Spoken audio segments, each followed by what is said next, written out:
Formula One is the absolute pinnacle of motorsport.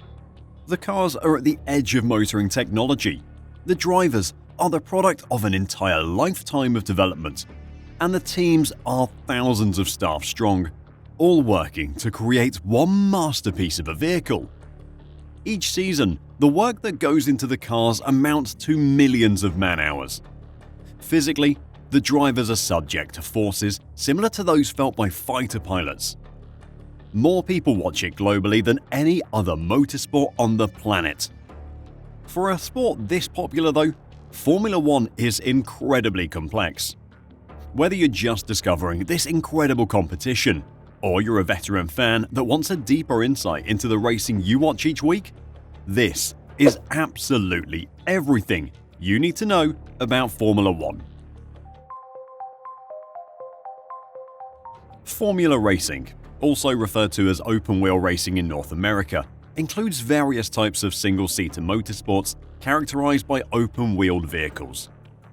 The term originated from the nomenclature established by the FIA for its post-World War II single-seater regulations, or formulae. Among the most prominent formulae are Formula One, Formula E, Formula 2, Formula 3, Regional Formula 3 and Formula 4.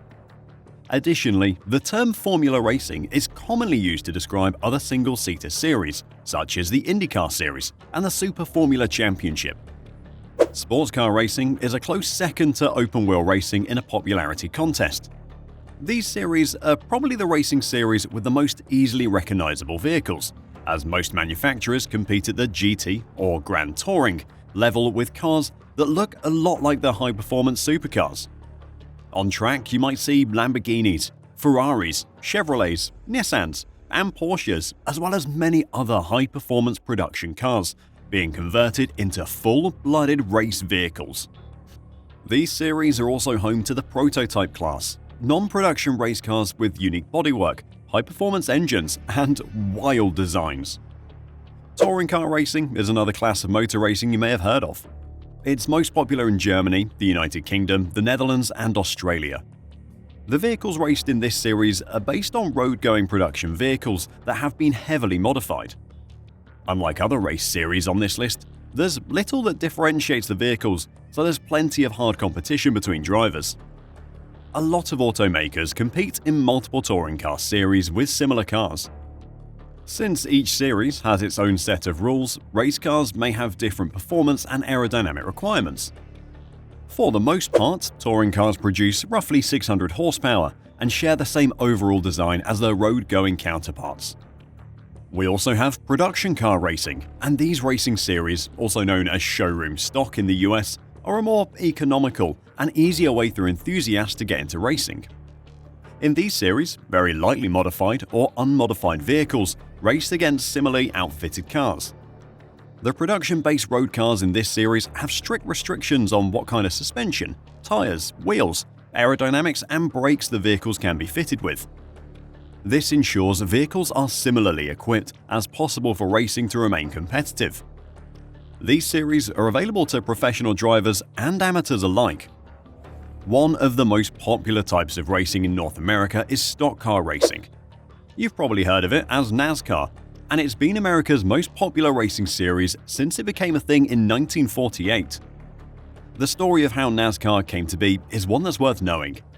Moonshine runners during the Prohibition era made modifications to their vehicles to outrun the police while maintaining their stock appearance. A new racing series was born once moonshiners started to enter national races with their cars. The origins of Formula One go back just as far. It traces its roots back to the European Grand Prix Championships of the 1920s and 1930s.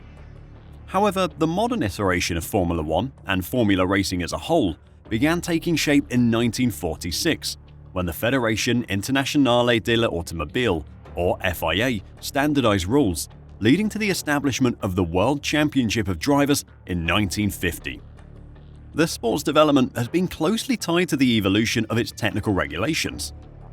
Alongside the World Championship Series, non-championship Formula One races were a significant part of the sport until 1983, when they ceased due to escalating costs. During the 1960s and 1970s, National championships were also held in countries such as South Africa and the United Kingdom. Formula One's inception can be traced back to 1946, when the Commission Sportive Internationale, or CSI, of the FIA, later known as FISA, defined it as the premier single-seater racing category in global motorsport, set to take effect in 1947. Initially referred to as Formula A or Formula One, this new international formula coexisted with the Voiturette formula, titled as Formula B or Formula 2. However, when the 500cc formula became internationally recognized as Formula 3 in 1950, it skipped the designation Formula C, resulting in the three international formulae being officially titled Formula 1, Formula 2, and Formula 3. There is some debate as to what can be considered the first Formula 1 race. The first race under the new regulations was the 1946 Turin Grand Prix, held on the 1st of September, the race being won by Achille Varzi in an Alfa Romeo 158 Alfetta. But this was before the formula was officially in place. The next contender is the 1947 Swedish Winter Grand Prix, which was won by Reg Parnell, driving an ERA. But this race was run on ice, and some consider that it therefore was not a proper race. And there is also some doubt whether it was a Formula 1 race or a Formula Libre race. The third claimant is the 1947 Pau Grand Prix, which was won by Nello Pagani, driving a Maserati 4CL, which is irrefutable. Formula 2 is of course the second highest tier of Formula racing. Formula 2 is not nearly as popular as Formula 1, and while Formula 2 has been around for about as long as Formula 1, its existence has been somewhat sporadic. Over the years, Formula 2 has been retired or replaced by other race series on multiple occasions. The current iteration of Formula 2 has only existed since 2017, when it replaced the old GP2 series. The GP2 series was itself initially a separate series from the previous version of Formula 2, which was discontinued in 2012. GP2 cars used basically the same chassis as Formula 2 cars, but had more powerful engines. Formula 3, as you can probably guess, is one tier below Formula 2. If you're wondering why all of these different tiers of Formula racing exist, most of them serve as feeder series for Formula 1. They provide drivers with a lot of the skills and experience they need to succeed in Formula 1, but at only a fraction of the cost. And at the end of it all, we have Formula E, which is another new racing series, with its first championship race being held in 2014. As the name implies, the cars that race in Formula E are fully electric. Formula 1 has been regarded as the pinnacle of motorsport because the best engineers, technicians, teams, and drivers are part of this small, exclusive world, and they are considered as the chosen ones. With only 20 slots currently to be covered, most of the kids who start their racing careers dream to get the glory and money that only a handful of men will ever earn. One of the defining characteristics of Formula 1 is its relentless pursuit of technological innovation, as teams invest heavily in research and development, pushing the boundaries of automotive engineering to gain a competitive edge. From aerodynamics to hybrid powertrains, Formula 1 cars represent the pinnacle of automotive technology, with each season witnessing advancements that filter down to road cars and other industries. Formula 1's global reach is unrivaled in the world of motorsport. Races take place on iconic circuits spanning 5 continents, from the streets of Monaco to the modern marvel of the Yas Marina circuit in Abu Dhabi. With its global reach, the championship attracts a diverse international audience, with races broadcast to over 200 countries and territories, making it one of the most watched sporting events worldwide. Talking about the races, in F1 they're called Grand Prix, coming from the French word for big prize. They're capped at a maximum duration of 2 hours and cover a distance of roughly 190 miles, and each participating driver is required to make a single pit stop to replace all 4 tyres, a task typically completed in less than 3 seconds. If the race does reach the 2-hour mark, then it'll be ended at the end of the next full lap. Traditionally, these races are scheduled on Sundays, preceded by 2 days of practice. The starting order for the race is determined by a qualifying session held the day before, with the fastest lap achiever securing the coveted pole position at the front of the grid. In recent times, a supplementary event known as the sprint race has been introduced at select venues on Saturday afternoons. These races, featuring their own qualifying shootout, contribute to the allocation of World Championship points, but cover only 1/3 of the distance of a standard Grand Prix. Fridays are designated for 2 one-hour practice sessions. Formula One Management, or FOM, currently owned by the US-based company Liberty Media, manages circuit organization, commercial partnerships, TV coverage, while the FIA, as we mentioned earlier, is in charge of the rules and regulations. Formula One currently consists of 10 teams, which are either privately owned or affiliated with car manufacturers, each fielding 2 cars, totaling 20 drivers on the starting grid. These teams, referred to as constructors, are responsible for building their own cars within the regulatory framework, or formulae. In addition to earning points individually, drivers contribute to their team's standings in the Constructors' World Championship. Typically, drivers commit to a team exclusively for a season, with contracts lasting for a set number of seasons. But, luckily or not, depending on who you ask, Formula One is not only about racing. It's also a spectacle of glitz and glamour.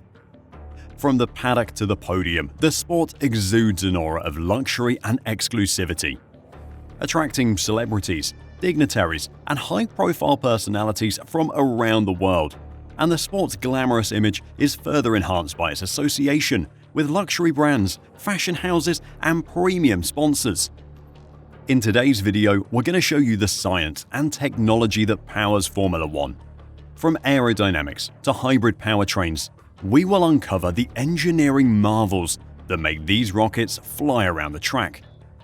And we'll explore the human stories behind the wheel, from the driver's relentless dedication to their craft to the strategic masterminds orchestrating every pit stop. Trust me when I tell you that there is a world of passion, grit, and competition driving every race. So, why should you care about Formula One? Well, it's not just about racing. It's a showcase of human ingenuity, pushing the boundaries of what's possible in engineering and performance. And it's sort of a melting pot of international culture, bringing together fans from every corner of the globe to celebrate the pursuit of excellence. Join us as we uncover the heart-pounding excitement, the cutting-edge technology, and the unforgettable human stories that make Formula One more than just a sport. It's a symbol of innovation, determination, and the relentless pursuit of victory. For the spectator, watching a Grand Prix car is an incredible experience, and with fans around the world cheering on their favorite teams and drivers, F1's fan base is wildly passionate. The whole point of participating in any sport is to win, and Formula One is no different. To win, you complete the set distance of a race faster than anyone else. That's simple enough. To win at Formula One, though, you have to be the best driver or team over an entire season. To work out who has been the best over an entire season, drivers are awarded points based on where they finish in a race. These points are then tallied up to create a championship table, and at the end of the season, the driver and team with the most points wins. In the past, race scoring followed a 5-place system, typically using an 8-6-4-3-2 arrangement of points divvied out, and the driver with the fastest lap also receiving an extra point. Changes occurred over time though. In 1961, the winner earned 9 points instead of 8, and the bonus point for the fastest lap was awarded to the 6th-place finisher starting the previous year. By 1991, the victor gained 10 points, while other placements remained at 6, 4, 3, 2, 1. The scoring system underwent another update in 2003, extending points to the first 8 classified finishers on a 10, 8, 6, 5, 4, 3, 2, 1 scale. And between 1950 and 1990, drivers' season points were calculated based on their best performances across the World Championship, which ranged from 4 to 11 events per season. During the late 1960s and 1970s, though, points were tallied based on the best results from each half of the season, ranging from 4 to 7 events. This was done to level the playing field for teams unable to participate in all events. Although this practice was in various world championships throughout the 1970s and 1980s, it was controversial. One particular season that stands out as peculiar is 1988, when Alain Prost accrued 105 points compared to Ayrton Senna's 94, but came second in the Drivers' Championship due to how the scoring system worked. The scoring system said that only the best 11 results counted, and with 16 races in the season, it meant that Prost's better overall performance that year was worthless compared to Senna's 8 wins. Under the current system, points are awarded to drivers and teams based on their finishing positions in a race, and every race counts towards the total. The winner receives 25 points, the second-place finisher earns 18s, and points decrease incrementally down to 10th place with 1 point. An additional point is granted to a driver and team with the fastest lap, provided the driver finishes in the top 10. In the event of a tie, prizes and points are divided equally among tied drivers. The championship winner is determined by the driver or team with the highest points total, with priority given to the ones with the most wins, followed by second-place finishes, and so forth. Throughout the sport's history, there have been some exceptional single-season performances. Jim Clark stands out as one of the most dominant drivers' champions in terms of points accrued from Formula One's early seasons. He achieved a pinnacle of 54 points with 7 wins in 1963, almost doubling second-placed Graham Hill's points.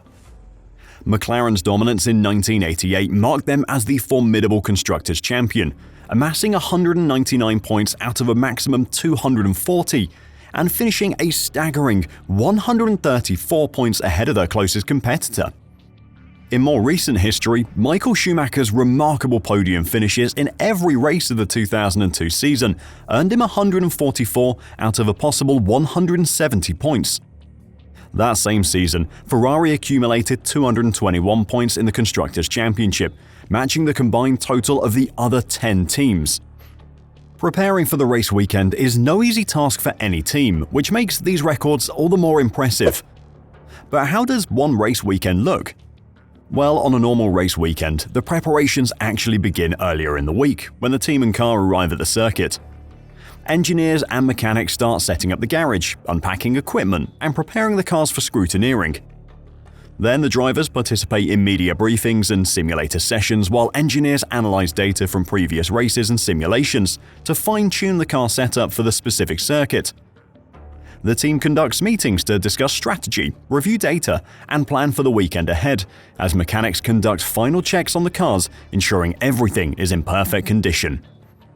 Friday sees the first practice session as everyone focuses on understanding the track conditions, testing different setups, and gathering data on tyre performance, with the second practice session providing further opportunities to fine-tune the car's balance and performance, and analysing data in real time. Adjustments are made to maximise speed and handling.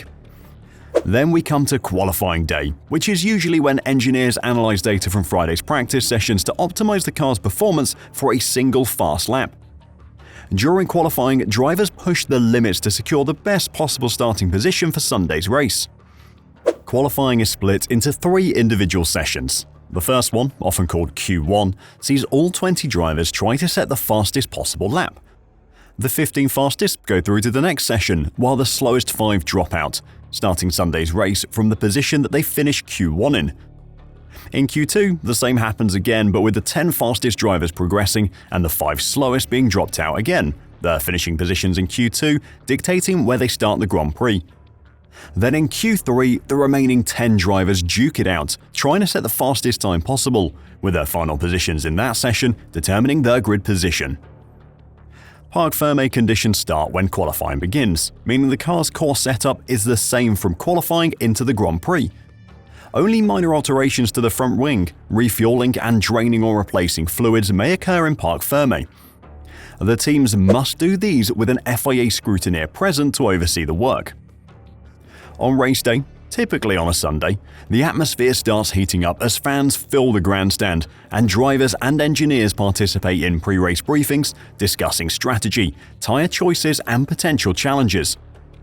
During the race, live data is monitored and drivers are advised on tyre management, fuel strategy and potential overtaking opportunities.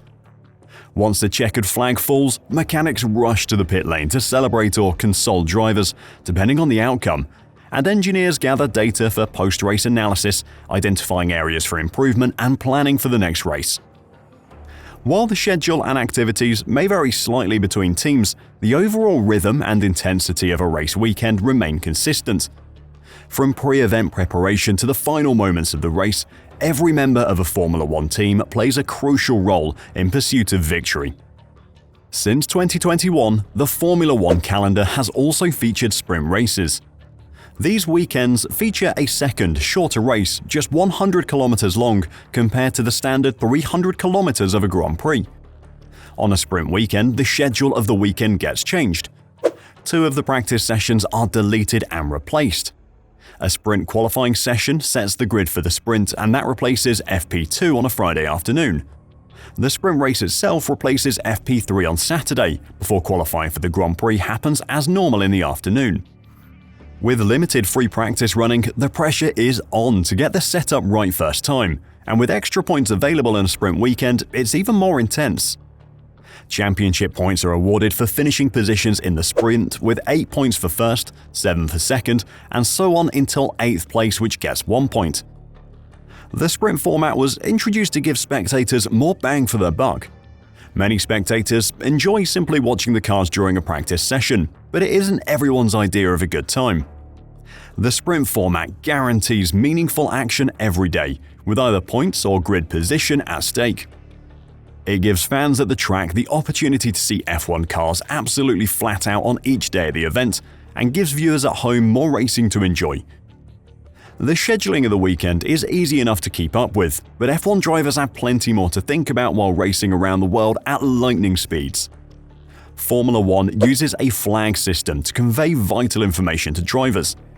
There are physical flags waved in some cases, but there are also electronic boards around the track which display the flags as well. Flags can be shown by marshals trackside to signal situations from accidents to debris on the circuit to warnings to individual drivers. The green flag is used to indicate that the track is clear, whether this is at the start of a warm-up lap, practice session or qualifying sessions, or immediately after an incident that necessitated the use of one or more yellow flags.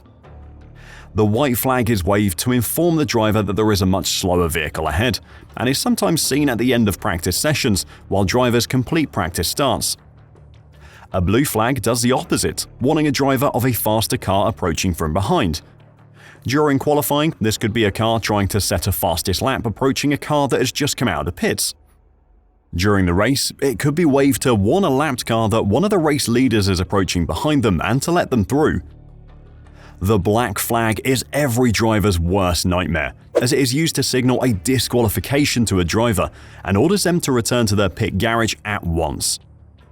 The decision to show this flag rests solely with the race director.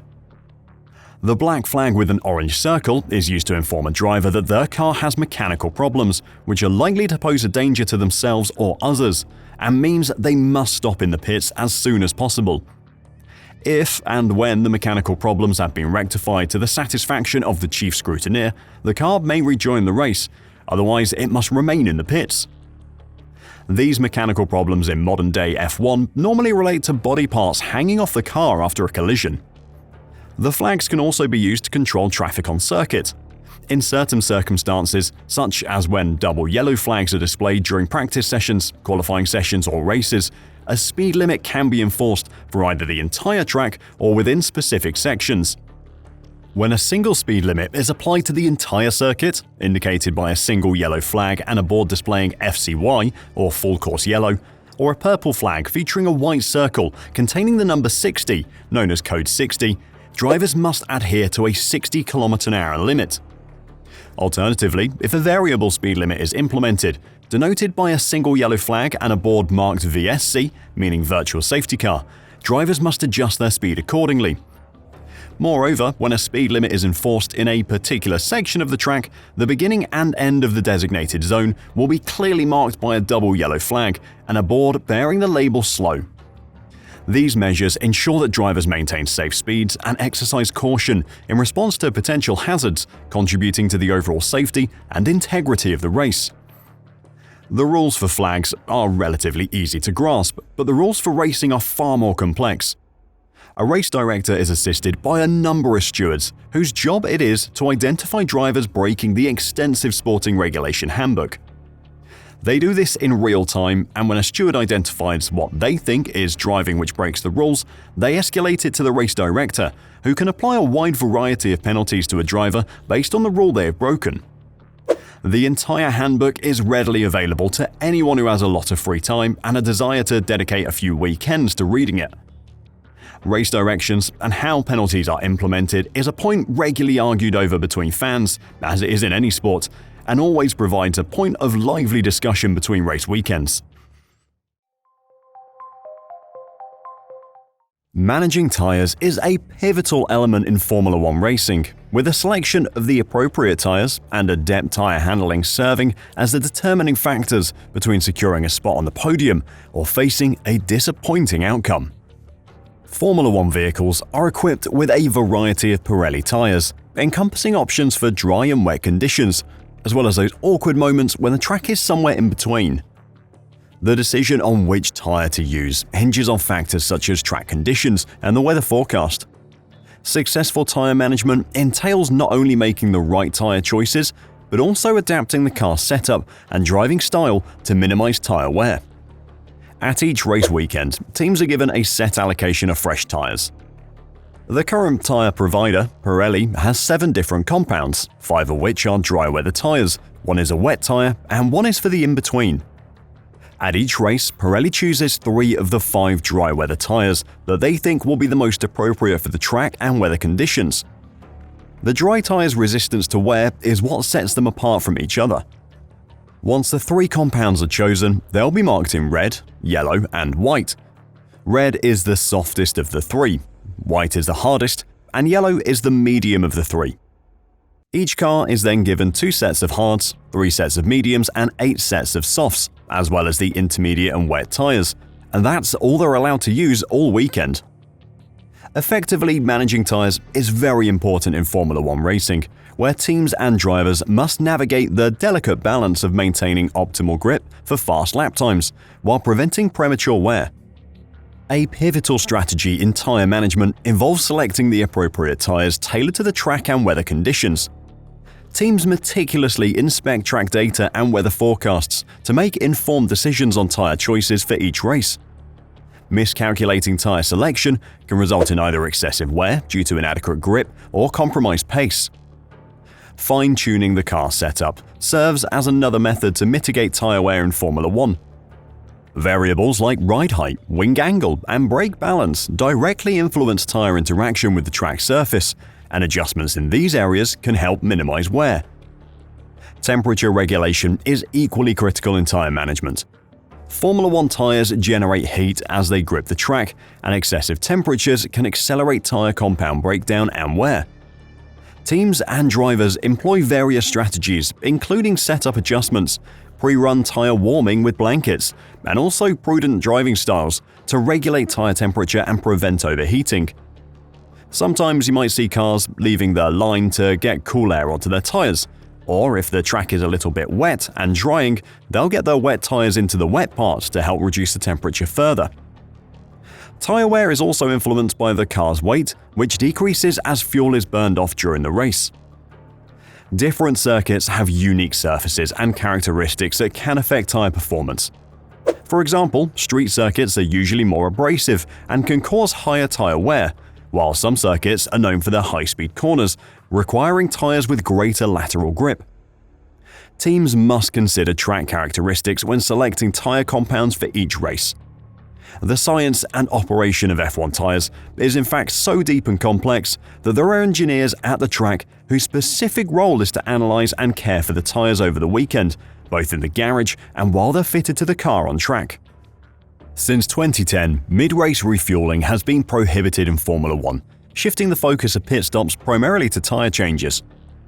During these stops, teams may also conduct adjustments to the front and rear wings and undertake minor repairs, such as replacing the nose and front wing assembly. McLaren currently holds the world record for the fastest pit stop, clocking in at 1.8 seconds during the 2023 Qatar Grand Prix with Lando Norris's car.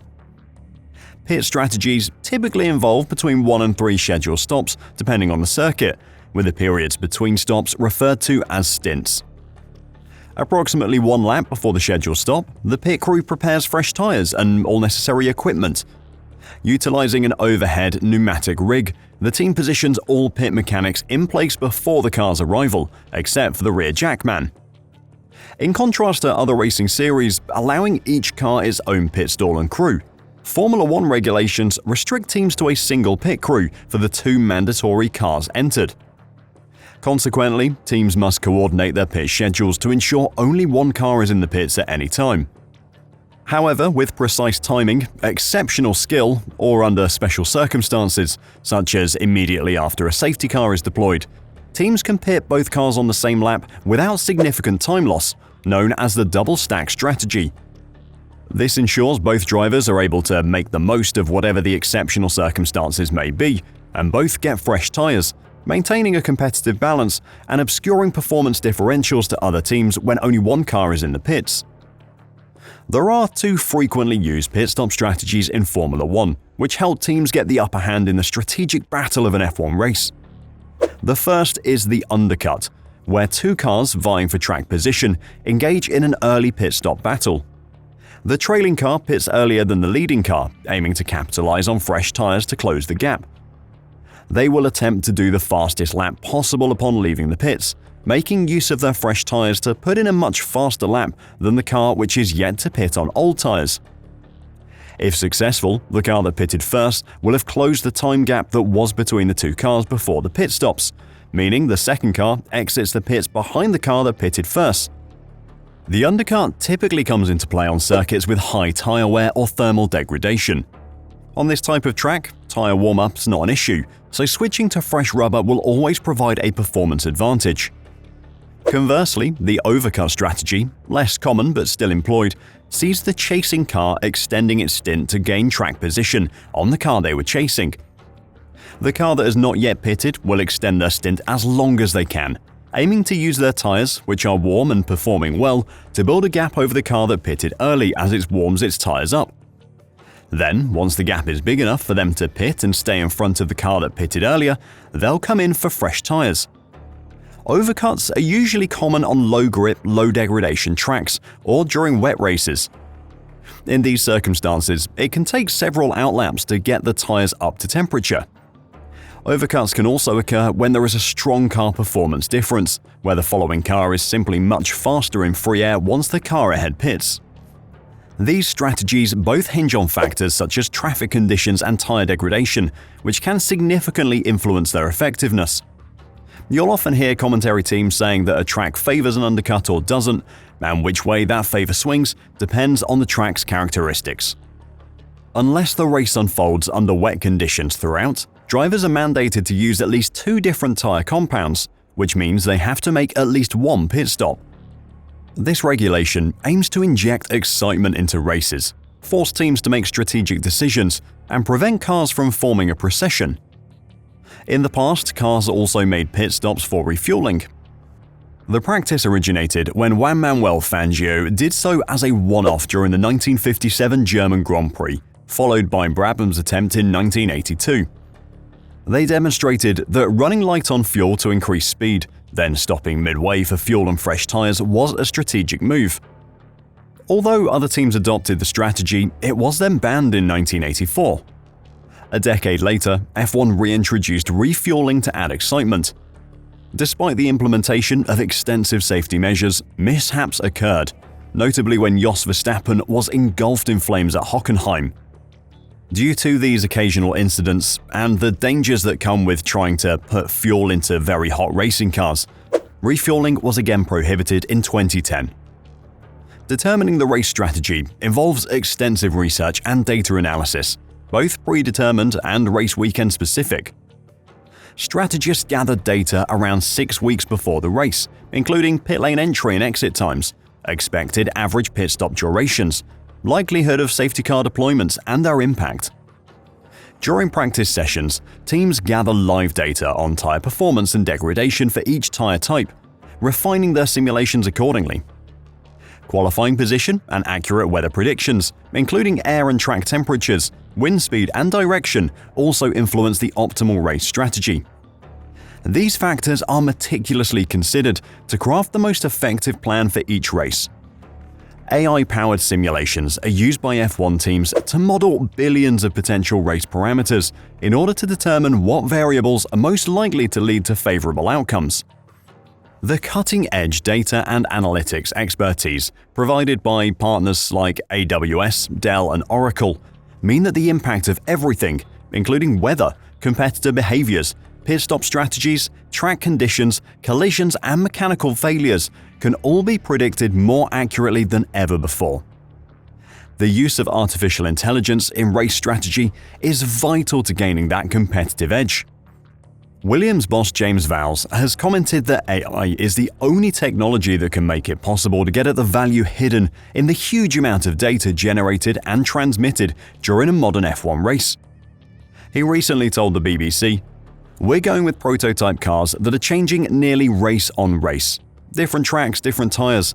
The right way of doing that is to use modeling tools that will run millions of race scenarios." AI-powered models and simulations are also used to train drivers, allowing them to learn tracks and develop their racing skills without risking injury or expensive damage to vehicles. Although teams are permitted to keep much of the data generated and captured during races confidential, they are obliged to make certain information available to the F1 as well as to opposing teams. This includes GPS data of the path taken by the car around the circuit on race days. This real-world data enables drivers to train by racing simulated models of their opponents. One interesting development in this field is a recent inclusion of Formula 1 in the AWS Deep Racer project. This is a machine learning-powered, cloud-based 3D racing simulator where racers pit simulated autonomous vehicles against each other in a bid to complete laps in the fastest time. There are big plans for this program to bring it closer to Formula 1 and even to have a full-scale Formula 1 car autonomously racing around a track. Thanks to its 5-year partnership with AWS, F1 is able to leverage information, including live car positioning data and timing data, in order to create the insights that are delivered to audiences during the races, alongside the broadcast camera coverage and commentary. The hot topic in technology circles right now is generative AI, thanks to the massive transformative potential and popularity of applications like ChatGPT and Stable Diffusion. In F1, organizers are just as excited about what the technology will mean for the future of the sport, and in particular the fan experience. AI and machine learning certainly have potential to do just that. Imagine going to an F1 track and being able to sit in an F1 car, which is then driven around the track by a computer, so you can experience what a hot lap at your favorite circuit is really like. One thing that's certain is that we can count on technology to continue creating more closely contested racing action, as well as bring us faster, more powerful, and aerodynamic cars, and creating exciting, immersive experiences for fans. The science in Formula 1 is vast and very detailed, so I'm going to try and explain the most important parts here. Most people remember Newton's laws from physics at school. These are the fundamental laws that apply to all large things in the universe, such as cars. In the context of our racing application, they are: a car in a straight line motion at a constant speed will keep such motion until acted on by an external force. The only reason a car in neutral will not coast forever is that friction, an external force, gradually slows the car down. Friction comes from the tires on the ground and the air flowing over the car. The tendency of a car to keep moving the way it is moving is the inertia of the car, and this tendency is concentrated at the center of gravity. When a force is applied to a car, the change in motion is proportional to the force divided by the mass of the car. This law is expressed by the famous equation F equals ma, where F is a force, m is the mass of the car, and a is the acceleration, or change in motion of the car. A larger force causes quicker changes in motion, and a heavier car reacts more slowly to forces. Newton's second law explains why quick cars are powerful and lightweight. The more force and the less mass you have, the more acceleration you can get. The third law, every force on a car by another object, such as the ground, is matched by an equal and opposite force on the object by the car. When you apply the brakes, you cause the tires to push forward against the ground, and the ground pushes back. As long as the tires stay on the car, the ground pushing on them slows the car down. How the cars perform is dependent on these three laws, but with plenty of complexity and context added in. A team's main goal with the designing of their cars is to have the perfect balance on race day. In simple terms, balance is finding the perfect setup for your car, and this includes everything from the weight distribution to the suspension settings. Getting these things right is essential for a fast and consistent lap time. A perfect balance will allow for the car to be driven to the fastest lap time possible, though a car that is not perfectly set up may still be faster than one that is, if its potential fastest lap time is better. However, it is important to note that balance is not just about raw speed. A car that is perfectly balanced will be easy to drive, and this is often just as important as outright pace. After all, a driver who can't control their car is not going to win any races. Finding the perfect balance is a difficult task, and it's one that teams are constantly working on. They'll use data from practice sessions and races to try and find the optimum setup for their car. It's a never-ending process, and one that can often be the difference between winning and losing. A vital part of the science behind F1 engines is the thermodynamics. Namely, cars always have to be cool enough in hot temperatures to be able to function properly. Understanding how cars maintain coolness requires understanding the factors contributing to overheating, and most notably, friction and high speeds are significant culprits, generating substantial heat. Cooling systems play a pivotal role in managing this heat influx, with Formula One primarily employing two types: air and liquid cooling. Air cooling, although lighter, is less efficient, whereas liquid cooling, though heavier, proves more effective. Given the emphasis on lightweight, aerodynamic designs in Formula One cars, space for cooling systems is minimal, yet crucial in averting overheating. High-performance engines intensify heat production, necessitating effective dissipation to prevent engine and component damage. Ambient temperature, ranging from freezing to scorching, significantly impacts overheating risk. Higher temperatures challenge cooling systems' efficiency. Moreover, the rapid speed of Formula One cars amplifies heat generation, posing a continuous engineering challenge to match cooling system capacity with high-speed heat production. To combat overheating, Formula One cars employ sophisticated cooling systems designed to regulate temperature and airflow, ensuring optimal performance even in extreme conditions. These advanced cooling systems utilize intricate technologies such as heat exchangers and radiators to effectively transfer heat away from the car's vital components, and the cooling setup comprises various components, including the radiator, water pump, thermostat, and fans. The radiator serves the critical function of dispersing the heat generated by the engine, while the water pump circulates coolant through the engine, and radiator to facilitate heat transfer. Additionally, the thermostat plays a key role in regulating coolant flow to maintain a consistent temperature, while fans aid in cooling the radiator by directing airflow through it. The aerodynamic design of the cars also contributes significantly to heat management, as it is optimized to maintain heat buildup through efficient airflow. One of the lesser-known advantages of the now banned active suspension systems, which were capable of adjusting the car's ride height mid-race, was that they helped cooling by altering airflow patterns. In the event of car overheating, fast action by both driver and team is imperative to avert potential severe damage. Initially, reducing the car's speed is crucial. Slower speeds translate to less heat generation, allowing the cooling system an opportunity to catch up and dissipate excess heat.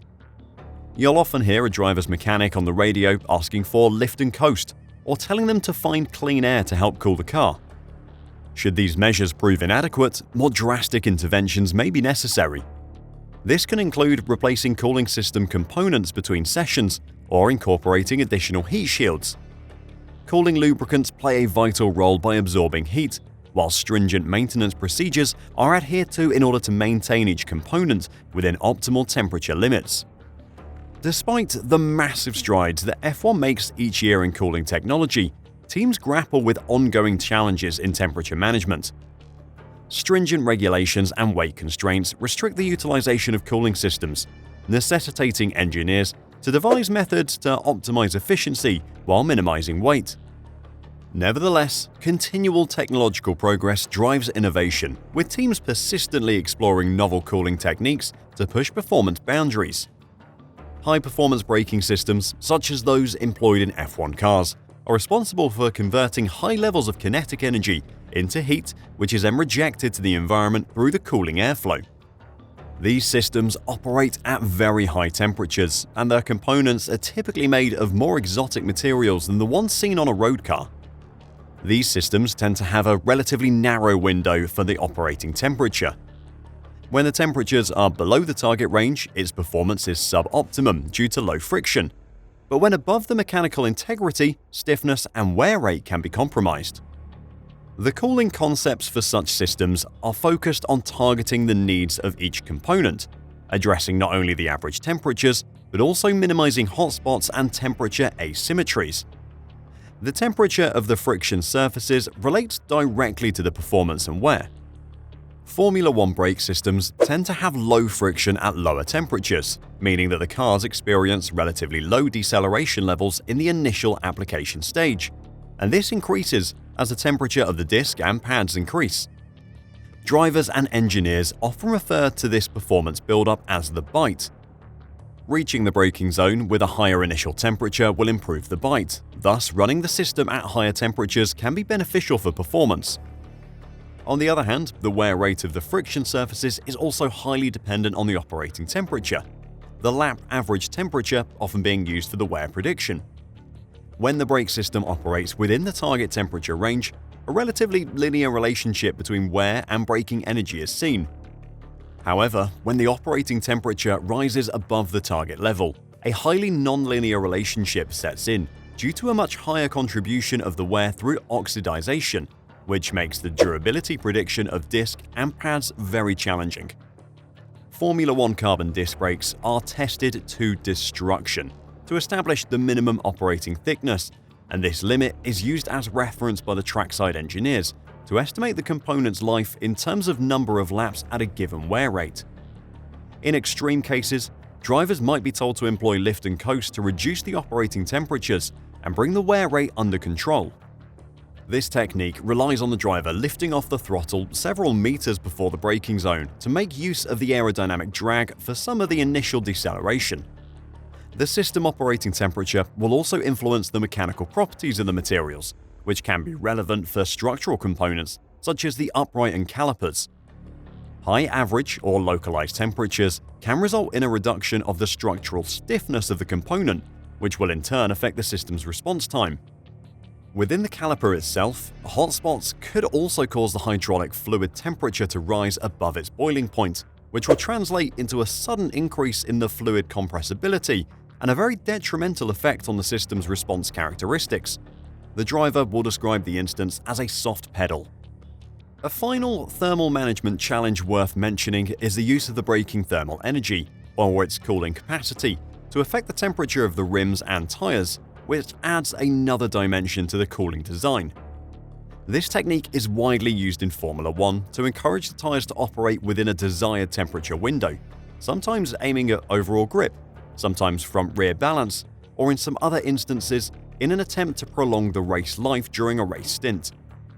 The heat management of the entire wheel structure is an incredibly complex balancing act that teams can and do get wrong with catastrophic effect.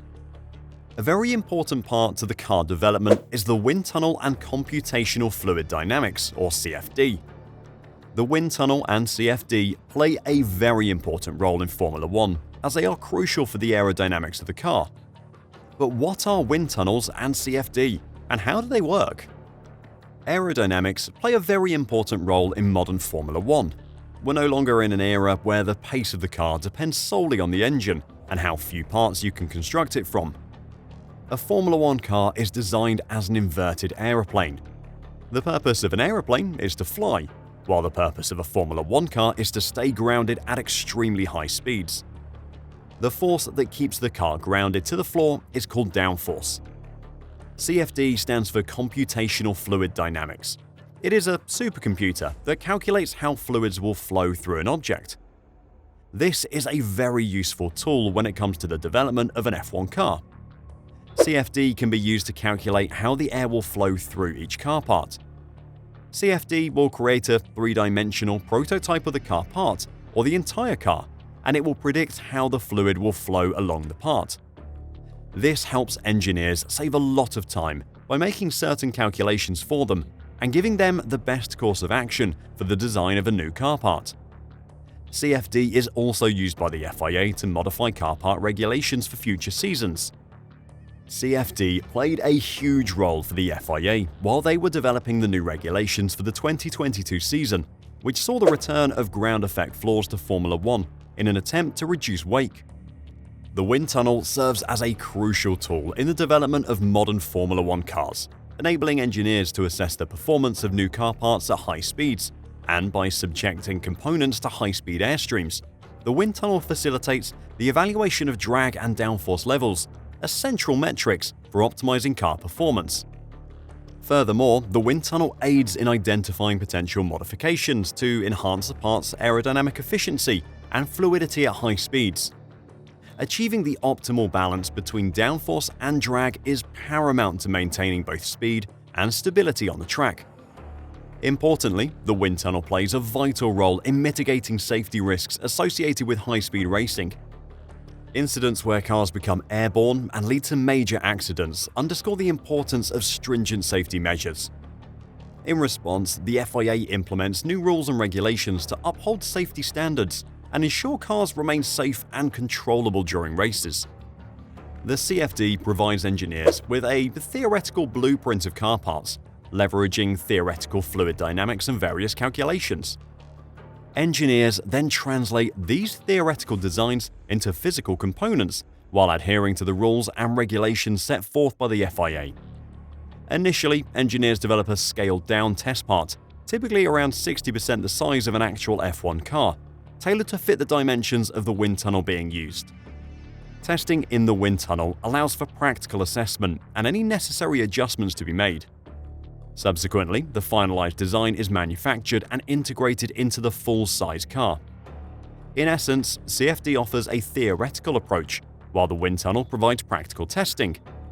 The combination of a theory-based design and real-world validation ensures optimal performance. But it is important to note that despite their utility, the FIA imposes limitations on the use of CFD and wind tunnel testing to maintain fairness and competitiveness within Formula 1. Although CFD and wind tunnels help in the development of the car, they are very expensive.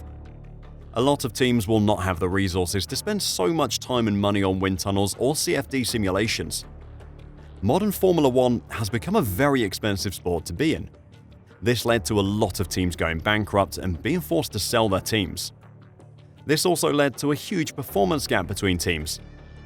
At times, in the decade before the introduction of restrictions on testing times, the richest teams would be running multiple wind tunnels 24 hours a day, 7 days a week, in search of the extra thousandths of a second of lap time. Formula 1 has become a sport for the rich and wealthy. We saw teams hiring drivers just because of the kind of sponsorship the driver would bring alone. One such example would be Nikita Mazepin, and this was not good for the sport. Formula 1 has always been a sport for the most talented drivers in the world, not the richest. To solve this issue, the FIA brought in certain rules and regulations, including limitations on CFD and wind tunnels. This would even out the field and allow all teams a good chance to develop their car and even out the playing field. The early F1 cars were derived from pre-war Grand Prix models, emphasizing lightweight construction and high-revving engines, often supercharged, with slender tires and wire-spoked wheels, and initially, aerodynamics wasn't a big concern, which in turn resulted in a high center of gravity, making the cars very difficult to handle. In the 1960s, F1 car design underwent a transformative phase with the adoption of monocoque chassis, enhancing both lightness and rigidity for improved handling and safety. Engine capacity was capped at 1.5 litres, leading to the development of compact, high-revving engines, boasting up to 4 valves per cylinder. Wings made their debut in the 1960s, initially mounted on struts, before being integrated into the bodywork by the decade's end, offering crucial downforce and high-speed stability. The 1970s shifted focus to speed as turbocharged engines gained popularity, delivering more power, albeit with throttle response challenges. Aerodynamics evolved further, with ground effect technology leveraging venturi tunnels to generate substantial downforce. The 1980s witnessed a surge in F1 design complexity, marked by turbocharged engines reaching astonishing power levels. Massive rear wings and ground effect side skirts augmented downforce, culminating in their eventual ban in 1989 and a return to naturally aspirated engines. The 1990s saw a simplification of F1 design, with reduced aerodynamic aids and the introduction of electronic driver aids like traction control and anti-lock brakes, altering the driver's skill requirements. The 2000s emphasized aerodynamic efficiency and reliability, featuring higher noses, lower rear wings, and grooved tires from 1998 onwards, shifting the balance from mechanical to aerodynamic grip. Dominant teams like Ferrari and Red Bull emerged, setting new performance standards. The 2010s introduced hybrid power units, blending internal combustion engines with electric motors for improved efficiency and quieter operation. This prompted adjustments in car design to accommodate the added weight and size of electric components, necessitating enhanced aerodynamic efficiency, and the era also saw the implementation of the Halo cockpit protection system, which we'll get onto later, enhancing driver safety despite aesthetic criticisms, credited with saving lives in severe accidents. The 2020s have seen a continued focus on aerodynamic efficiency and reliability, but also a renewed focus on cost control. The COVID-19 pandemic led to a significant reduction in revenue for F1 teams, but many were already struggling financially. The sport responded by introducing a budget cap for the 2021 season. The budget cap limits the amount of money that teams can spend on car development and other expenses, with the aim of making the sport more competitive and sustainable in the long term. The budget cap has led to a renewed focus on simpler car designs and the use of off-the-shelf components. But what exactly is ground effect? Let's break it down into how it affects Formula 1 and why it's advantageous. Ground effect isn't exclusive to motorsports. It's a phenomenon encountered in various scenarios, including nature, where birds like seagulls optimize their flight near the water's surface to conserve energy. In Formula 1, understanding ground effect is crucial. When a car moves close to the ground, it interacts differently with the airflow. Unlike aeroplanes that rely on wings to generate lift, F1 cars exploit ground effect to enhance aerodynamic performance through downforce. Aerodynamic forces on a car can be simplified into two main components: downforce and drag. Downforce pushes a car towards the ground, enhancing grip and stability, while drag acts in the opposite direction, hindering forward motion. Think of drag as aerodynamic friction, or the friction between the atoms in the air and the solid car surface. Minimizing drag while maximizing downforce is key to optimizing aerodynamic efficiency. The interaction between the car and the airflow alters the energy content of the air, making it less conductive to generating downforce for a following car. This phenomenon, coupled with turbulence, makes overtaking challenging. Ground effect plays a crucial role in this equation. By operating close to the track surface, F1 cars experience a more streamlined airflow, reducing drag without compromising downforce. In fact, the downforce generated near the ground is so significant that even at a shallower angle of attack, it matches the performance of a wing in free air with a steeper angle. In essence, ground effect allows F1 teams to achieve a balance between minimizing drag and maximizing downforce, thereby enhancing overall aerodynamic efficiency and performance on the track. Having understood the enormous advantages of the ground effect, FIA legislators have set the definition of the current regulations in such a way as to exploit the phenomenon described to a greater extent than in the past.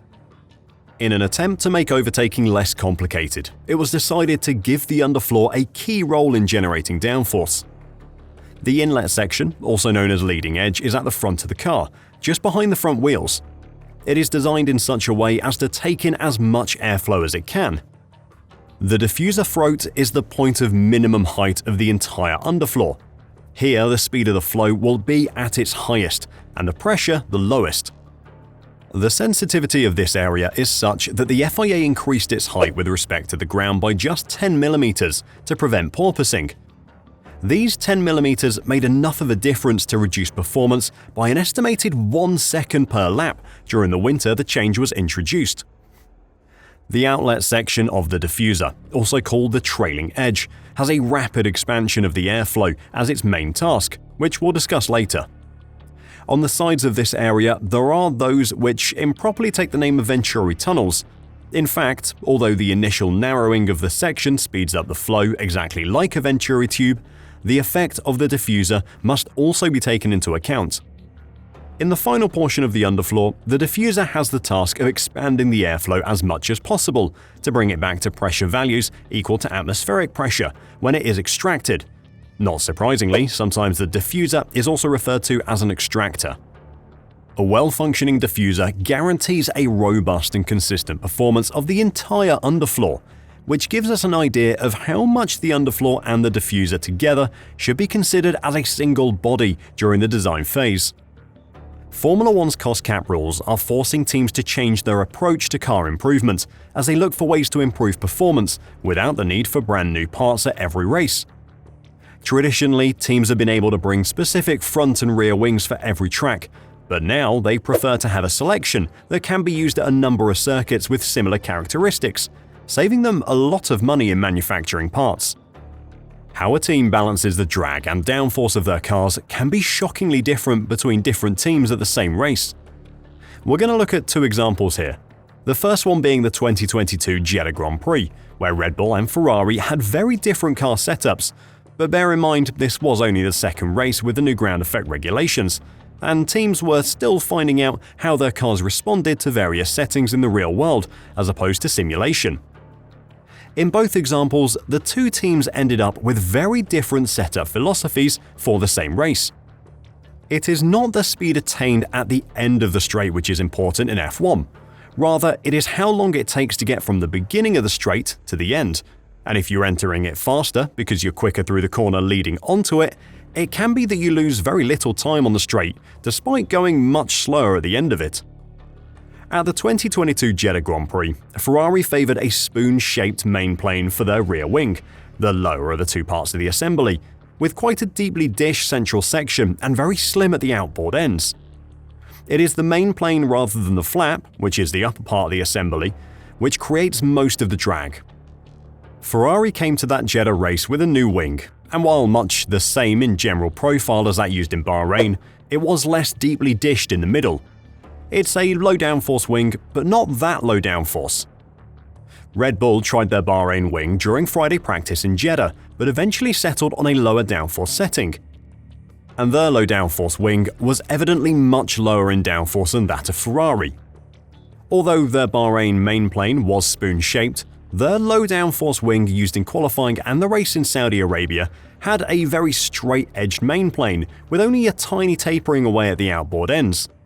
The big central area of the Bahrain wing will create a lot of drag and downforce, and the outboard ends are trimmed away because that part of the wing creates less downforce than the central section anyway, because of the interference of the end plates. So because it is contributing less downforce there, it is advantageous to cut it away there in order to reduce the drag. This meant that the Ferrari was quicker over an entire lap, securing the fastest lap in the race. But because of the straight-line speed disadvantage, Leclerc eventually lost the race to Verstappen in a very exciting last 10 laps. Another more recent example of teams working to balance the drag and downforce was where Mercedes and Williams went ahead at the 2023 Miami GP practice with completely different car setups as well. For Mercedes, this resulted in Lewis Hamilton running with an infill panel for the upper tip section of the rear wing end plate, while George Russell utilized a more conventional cutout.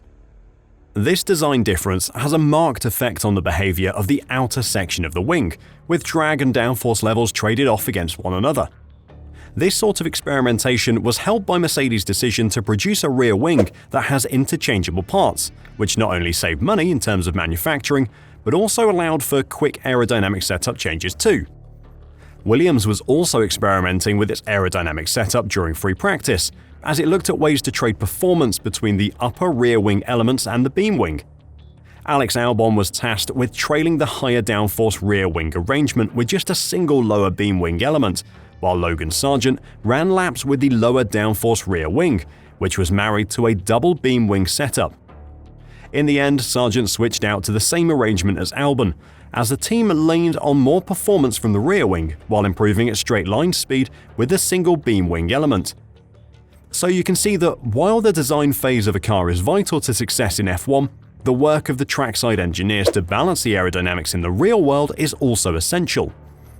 The constantly evolving and ever-changing F1 regulations apply a profound influence on car design philosophy, shaping aerodynamics, power unit strategies, weight distribution, safety features, cost considerations, sustainability efforts, and dynamic performance. Teams must navigate within the confines of regulations dictating aerodynamic components, engine specifications, weight distribution limits, and safety measures, while also adhering to cost control measures and sustainability mandates, and this necessitates a delicate balance between performance optimization, reliability, and adherence to regulations aimed at enhancing safety, reducing costs, and promoting environmental sustainability. So teams must continually innovate within the prescribed boundaries, emphasizing adaptability and ingenuity to thrive in F1 or risk falling back down the pecking order. The ever-changing regulations is a large part of what drives the competition of Formula One and keeps fans coming back every season to see how regulatory changes shake up the field.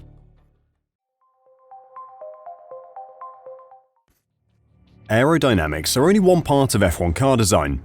The engines also play a huge part in car performance. Formula One currently uses a 1.6-litre V6 turbo hybrid engine, which might not sound like much, but it is capable of producing upwards of 1,000 horsepower. There are many parts to the V6 turbo hybrid engine, so let's explain all of them. ICE. The internal combustion engine is the power source that propels a Formula One car. The ICE is a complex and highly advanced piece of machinery that is specifically designed for use in racing. Just like the ICE in any car, it burns fuel inside pistons, which are connected to a series of components, which eventually turn the wheels. An F1 engine, though, is manufactured to extremely precise measurements, so it can tolerate the extreme stresses that a race places on them. Turbocharger. Utilizing an exhaust-driven turbine, a turbocharger enhances the density of intake air ingested by the engine, thereby amplifying power output relative to engine displacement. The residual heat energy within exhaust gases, post-cylinder expansion, is harnessed into mechanical shaft power by the exhaust turbine. This mechanical power propels both the compressor and the MGU-H. There's the wastegate. In conjunction with a turbocharger, a wastegate serves to regulate the system. It functions as a control mechanism, allowing surplus exhaust gas to bypass the turbine, aligning the power generated by the turbine with the requirements of the compressor to furnish the necessary air for the engine. MGU-H. A motor generator unit operates as an electrical machine, converting electrical energy into mechanical energy when functioning as a motor and vice versa when operating as a generator. The power unit introduced in 2014 incorporates two MGUs, an MGU-H, which is heat, and an MGU-K, which is kinetic, each playing distinct roles in energy recovery. The MGU-K. Linked to the internal combustion engine's crankshaft, the MGU-K recovers or supplies power, adhering to regulatory limits. During braking, it acts as a generator, slowing the car to recover kinetic energy and convert it into electricity. Conversely, under acceleration, it functions as a motor, drawing power from the energy store and/or the MGU-H to propel the car. MGU-H. Coupled with the turbocharger, the MGU-H serves as a generator, harnessing power from the turbine shaft to recuperate heat energy from exhaust gases. This electrical energy can be directed to the MGU-K or stored in the battery for subsequent use. ERS. The power unit's energy recovery system integrates the MGU-H and MGU-K with an energy store, along with power and control electronics. Recovered heat and kinetic energy can be immediately consumed by the MGUs or stored in the energy store. This stored energy is then utilized to propel the car via the MGU-K or to drive the turbocharger via the MGU-H. Compared to the 2013 KERS, which was present in the older engine regulations, the 2014 power unit's ERS boasts twice the power and a performance effect 10 times greater. F1 engine regulations are refreshed in the same way that the aerodynamic regulations are. The next big changes to engine regulations are due to take effect for the 2026 season. The 2026 engine regulations include more than the introduction of 100% sustainable fuels, which means no new fossil fuel carbon will be released through their production. F1 regulations are structured to provide manufacturers with flexibility in devising methods for producing 100% sustainable fuels. Central to this endeavor is ensuring that the fuels are carbon neutral, meaning they don't contribute to the overall carbon levels in the atmosphere.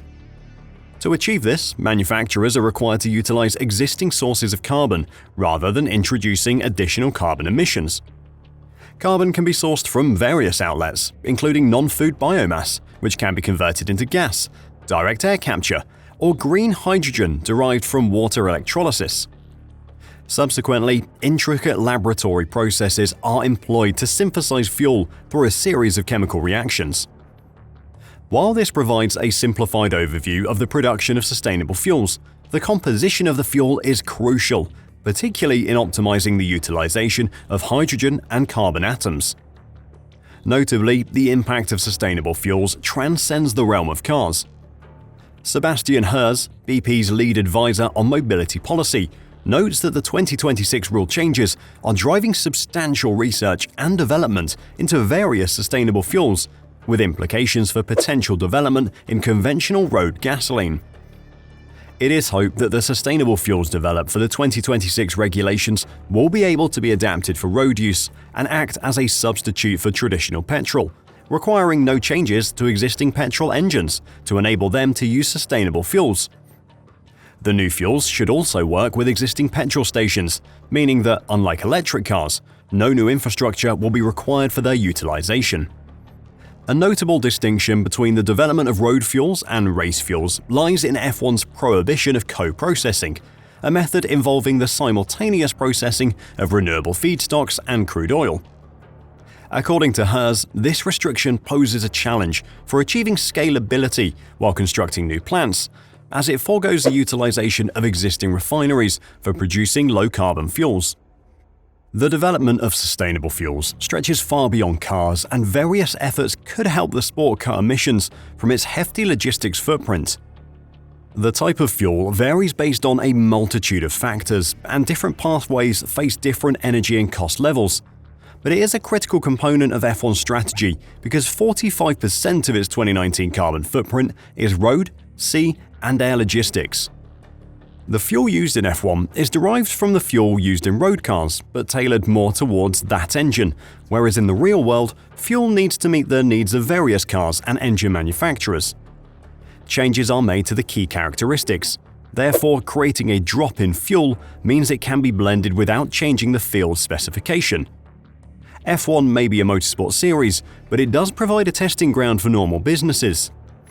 Petronas, Shell, ExxonMobil, Gulf, and Castrol are F1's 5 current fuel manufacturers, and they all operate in different markets. Each community is pushing for different sustainability measures, which only deepens each company's research and development.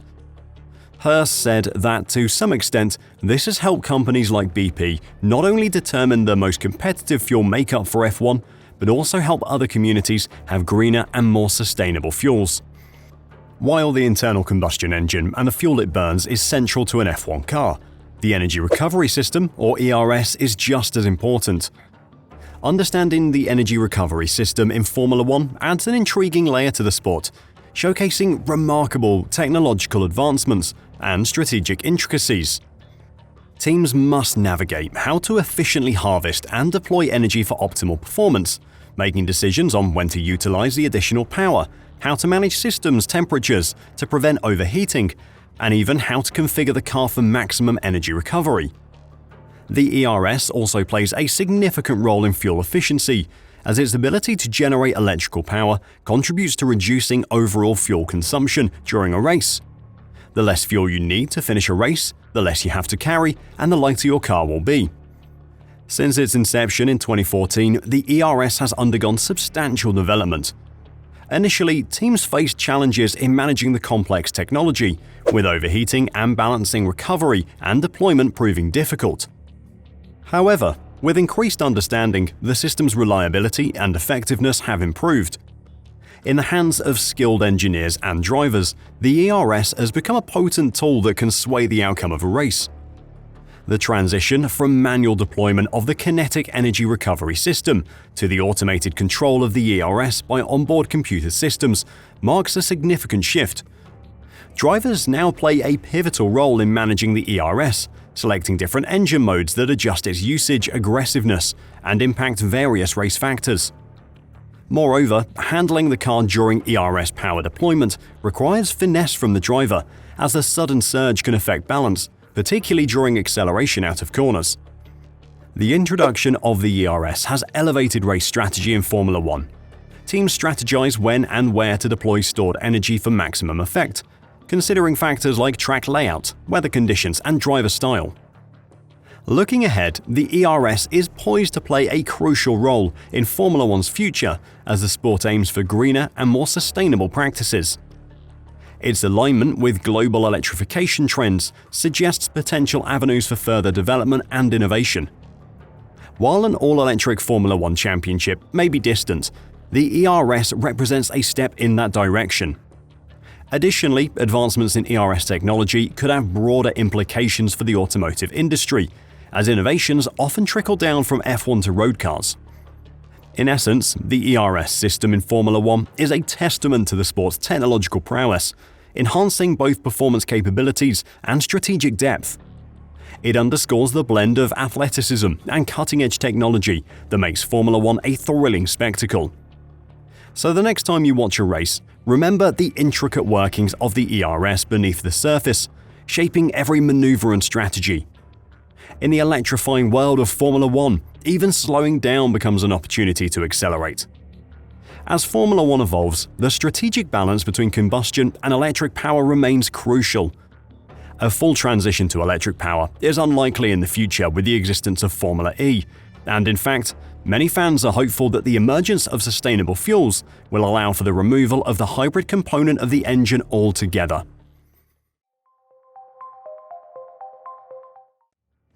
Formula 1 has come a long way during the course of its 70-plus year history, and in no area so much as in terms of safety. In the 1950s, 60s, and 70s, it was widely accepted that racing came with a real risk of severe injury or death, and it took some time before the culture of striving to protect lives set in. Three-time world champion Jackie Stewart played an important part in the push for safety during some of F1's most dangerous years, advocating mandatory seatbelts and full face helmets, as well as for better barriers and proper medical teams. It's hard to describe just how different the sport was back in its first few decades in terms of safety. The development and implementation of safety in F1 car technology has a long history and has been a key factor in the evolution of the sport. From the very first Grand Prix race in 1906, the need for safety measures has been paramount, though unrealized for a long time. Initially, this meant basic engineering changes to cars and using fire-resistant materials for driver suits. Throughout the 1950s, safety technology saw further progression, providing drivers with better protection from the dangers of injury and death. Seatbelts, padded dashboards, and airbag systems were integrated into the sport, while introducing the HANDS device further increased safety measures. In the years preceding the deaths of Ayrton Senna and Roland Ratzenberger, Formula 1 had not seen a racing fatality in 12 years, the start line accident at the 1982 Canadian Grand Prix that claimed the life of Italian driver Riccardo Paletti being the last. In the aftermath of that accident, safety in the sport has improved greatly from the dark days of the 1960s and 70s, when drivers frequently risked serious injury and death when taking part in races. Through the work of the FIA, concerned drivers such as Jackie Stewart, and organizations such as the Grand Prix Drivers Association, the sport has seen the introduction of a number of measures designed to decrease risk, including the presence of marshals at races, the installation of better crash barriers, a medical service with resuscitation center, and compulsory rescue training. By the mid-1970s, 6-point harnesses had become mandatory, cockpit sizes had increased, and proper standards had been instituted for fire-resistant clothing. Progress continued in the 1980s, much of it under the steward of then FIA President Jean-Marie Balestre. In 1980, permanent medical centers at circuits were made compulsory, and the following year the safety cell of cars was extended to include the area around the driver's feet. By the mid-1980s, crash testing began to be introduced into the sport, with initial research focusing on frontal impacts. The tests were made increasingly stringent with each passing season, with fuel cell and safety cell tests being introduced in 1988.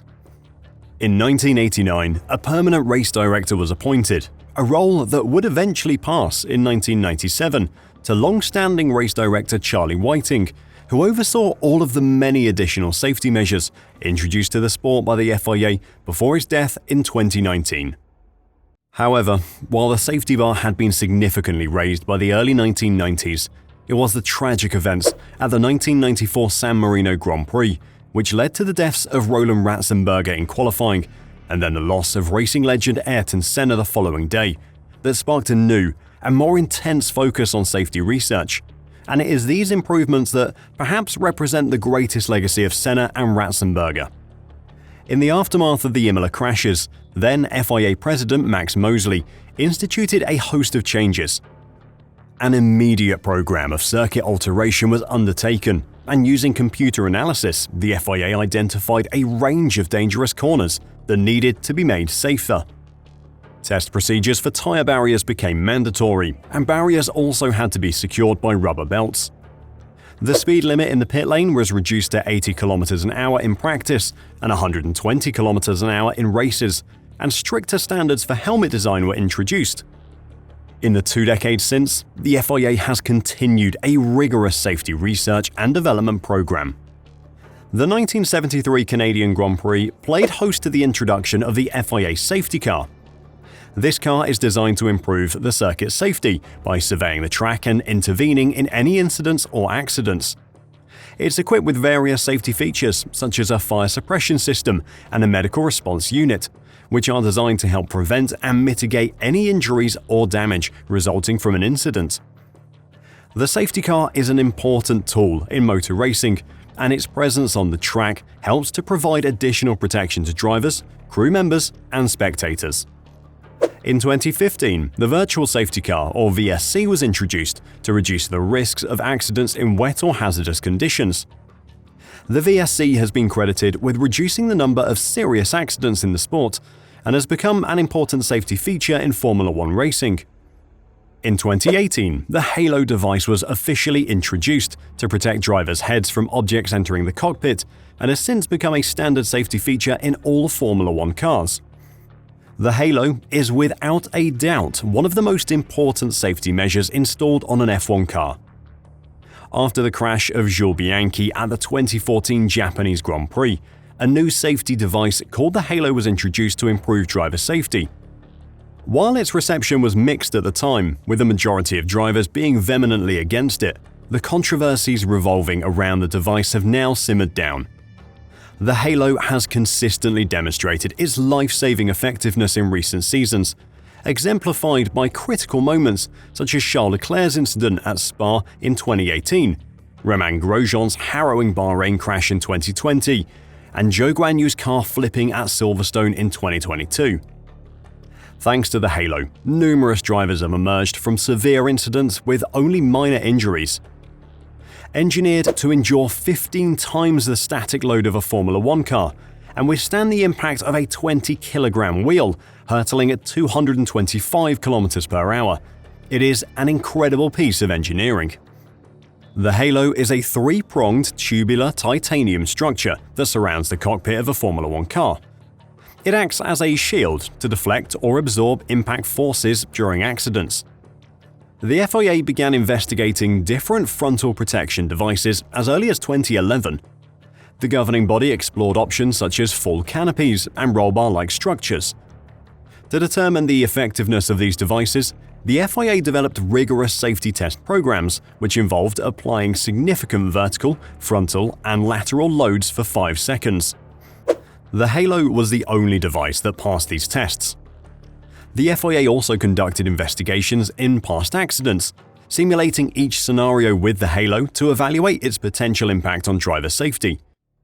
The analysis of 21 case studies showed that in 19 instances, the halo would have reduced the severity of driver injuries. Contrary to popular belief, the halo is not made entirely of carbon fiber. Instead, it's made from a titanium alloy known as Grade 5 6Al4V, which is an aerospace-grade material. This allows the three-pronged, tubular titanium structure to weigh only 7 kilograms and yet still withstand the weight of 2 African elephants. Every halo design must undergo stringent safety assessments outlined by FIA regulations to attain FIA-approved status. These evaluations take place at the Cranfield Impact Center, also known as the CIC, the sole facility globally authorized to conduct halo crash tests. Jim Watson, engineering manager at CIC, states that the halo testing comprises 2 static evaluations. The initial test involves a load applied from above at a 22.5-degree angle, which is relatively straightforward. The more challenging test entails a lateral load. Both tests subject the halo to a force of 125 kilonewtons before the load is removed, and because of that, they assess the halo's resilience up to the prescribed load as specified by regulations. Upon passing these assessments, the structural integrity of the halo alone is confirmed as safe. However, during chassis homologation tests, the halo undergoes further scrutiny. It is affixed to the chassis, and stringent criteria dictate that there must be no failure of any part of the survival cell or any attachment between the structure and the survival cell. The 2021 Italian Grand Prix saw a seemingly minor collision between Lewis Hamilton and Max Verstappen, but a closer examination revealed the pivotal role of the halo. At Turn 2 in Monza, Verstappen's car became airborne, landing atop Hamilton's roll hoop and halo. Fortunately, the halo shielded Hamilton's head, averting serious head injuries as Verstappen's right rear wheel crossed over the halo and Hamilton's helmet. During the 2022 British Grand Prix, a sequence of dramatic incidents unfolded, including a crash involving Zhou Guanyu's Alfa Romeo that necessitated a red flag. While Zhou emerged unscathed after his car flipped over due to the halo, the crash overshadowed a frightening collision in the Formula 2 support race, which saw one car collide with the side of the halo of another car. Miraculously, both drivers walked away unscathed thanks to the halo device. With safety measures constantly evolving, F1 will continue to be safer and safer as time goes on. It isn't just the cars that have taken on extra safety features though. Formula One tracks have also evolved to prioritize driver safety. High-tech barriers, such as the SAFER, which stands for Steel and Foam Energy Reduction, and Tech Pro barriers, have been developed to absorb and dissipate energy during crashes, reducing the risk of injuries. Runoff areas give drivers more room to recover from mistakes, and gravel traps slow down out-of-control cars. Medical facilities at tracks are state-of-the-art, ensuring immediate and expert care in the event of an accident. As Formula One continues to evolve, safety remains paramount with a constant drive for innovation. New technologies and materials will undoubtedly emerge, further fortifying driver protection and minimizing risks. The sport's governing body, the FIA, diligently reviews and updates safety regulations to keep Formula One at the forefront of safety advancements in motorsports. In recent years, the integration of simulators and advanced data analysis have become pivotal in bolstering safety measures. Teams can now rigorously test new car components and configurations in virtual environments, preemptively identifying potential safety concerns before they manifest on the track. Moreover, data gleaned from on-track incidents and near misses are meticulously analysed to inform future safety enhancements, ensuring that lessons learned are swiftly translated into action. The pursuit of safety in Formula One is a collaborative endeavour, with teams, drivers, the FIA, and other stakeholders working in tandem to share knowledge and devise innovative safety measures. Entities like the F1 Drivers Association also serve as vital platforms for drivers to voice their concerns and actively contribute to the ongoing refinement of safety protocols.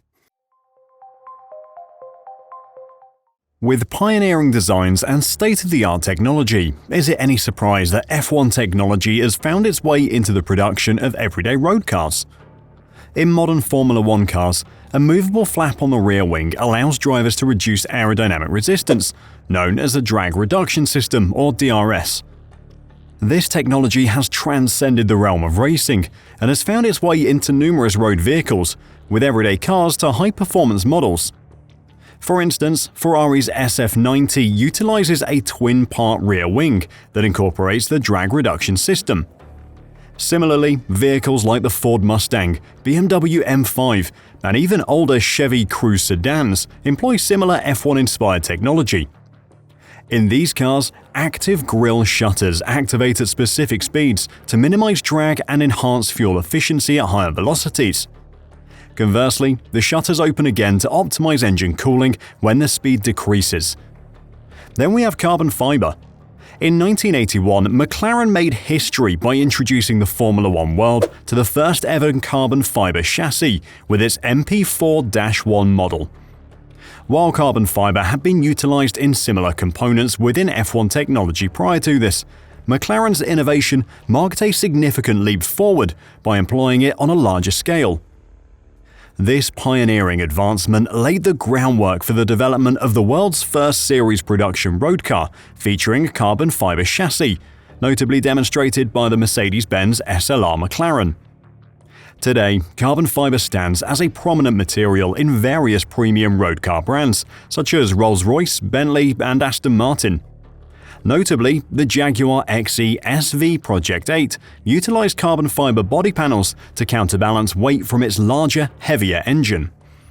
Active suspension is one of the most prominent F1 technologies that's now commonplace in mainstream vehicles. It empowers a car to adapt its chassis level in response to road conditions, resulting in improved traction and cornering capabilities. While other companies had dabbled with active suspensions, Nigel Mansell's 1992 Williams FW14B was the first to truly optimize its potential on a racing circuit. By employing hydraulic actuators during cornering, the system delivered a smoother performance, enhancing both downforce and speed. The Kinetic Energy Recovery System, or KERS, represented a remarkable technological breakthrough in Formula One, effectively harnessing kinetic energy from the excess heat generated during braking. When you apply the brakes in your vehicles, heat builds up within the brake pads.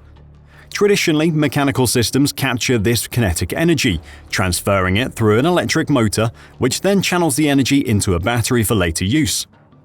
This KERS technology has now become a prevalent feature in mainstream cars, allowing them to reclaim surplus energy from braking. This not only boosts fuel efficiency, but also enhances overall performance.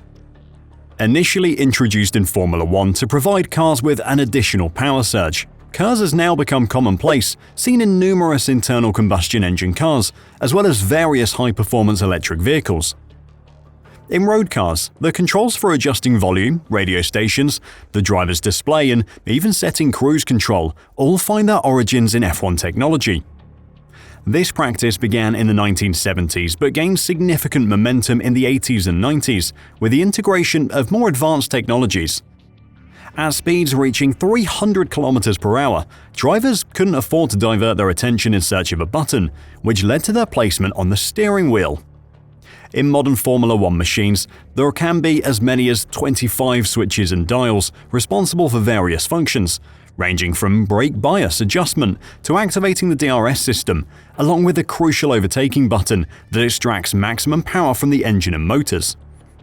Increasing digitalization is a major part of what is being referred to as the Fourth Industrial Revolution, and the production methods of F1 and then road cars are becoming more aligned.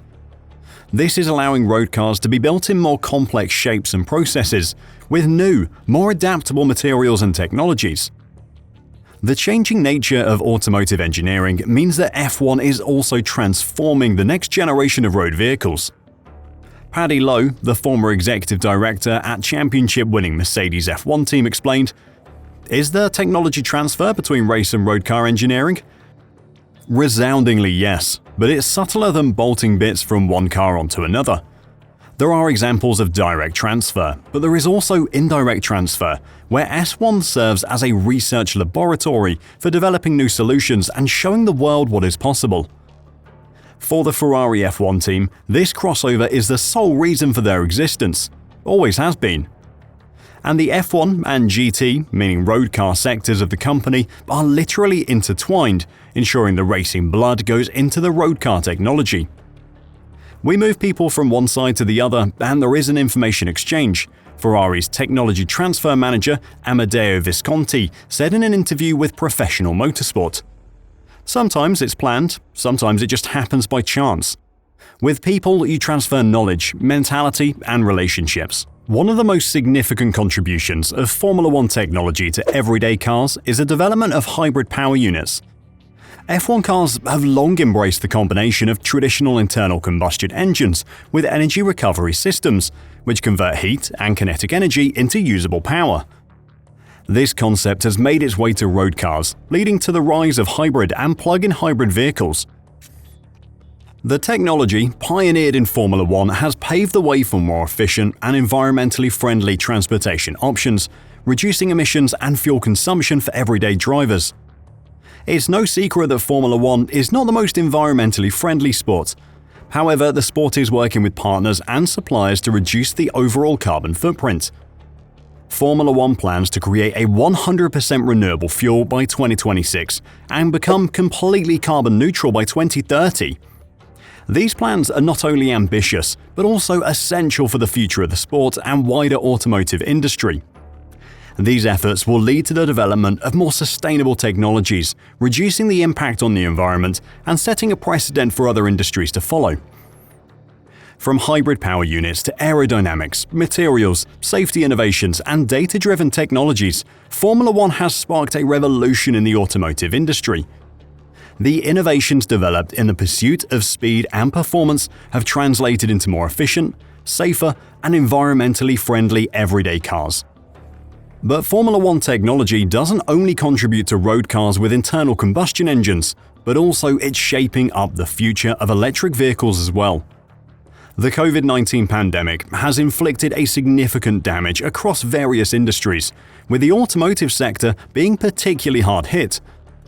According to IHS, global light vehicle production plummeted by approximately 18% in 2020, equating to a decline of over 15 million units compared to 2019. Lockdowns worldwide disrupted supply chains, forced factory closures, and led to reduced research and development budgets. Coupled with an intensified global emphasis on reducing carbon emissions, automotive manufacturers have been confronted with substantial challenges. Amidst these adversities, there emerges a beacon of hope in the form of electrification technology and the advancement of electric vehicles, or EVs. Sales of EVs have witnessed a remarkable surge in both the US and Europe in recent months, despite industry and consumer challenges. Tesla, for instance, reported delivering a total of 139,300 electric cars in the third quarter of 2020, while the European market anticipates 1 in 10 new cars sold this year to be electric or hybrid powers, tripling last year's sales. The drive to make EVs more affordable has been a pivotal force behind automakers' innovation in this domain. Manufacturers are investing in new technologies and vehicle architectures to lower the cost of the latest EV platforms. Road cars are being designed from scratch to be electric rather than retrofitted, and more budget-friendly models are becoming accessible to the masses. Moreover, the demand for electric vehicles is escalating, primarily propelled by customers' concerns about their environmental impact and the transition towards hybrid and electric options in commercial fleets. Government pressure to meet stringent carbon emission regulations also contributes to the surge in electric vehicle adoption. Governments worldwide have been striving to foster a greener society and combat climate change. For instance, the UK government pledged to achieve net zero carbon emissions by 2050. Government support for electric vehicles has also been a focal point in the US election discourse, with both candidates advocating increased federal spending to bolster electric vehicle research and production. The message is clear: developing cleaner modes of transportation is crucial for preserving our planet. However, auto OEMs face their share of challenges in meeting the escalating demand for electric vehicles. The primary reason for this lies in the fact that EVs necessitate a revamped approach to design and engineering, requiring a different value chain and heightened levels of materials science and connectivity. Although OEMs have made significant strides in delivering new EV models, collaboration and innovation across all levels of the value chain are imperative for sustained success in the EV space. One of the most effective testbeds for collaboration in the design and engineering of future road cars lies on the racetracks and in the paddocks of Formula One. Despite assumptions about the noise and power of F1 engines not aligning with innovations in cleaner mobility, the sport hosts the most powerful and efficient hybrid electric drivetrains globally. For instance, a Formula One car traveling at 300 km an hour possesses a substantial store of potential energy, which can be harvested by the powertrain and braking system, generating friction, heat, and electrical energy.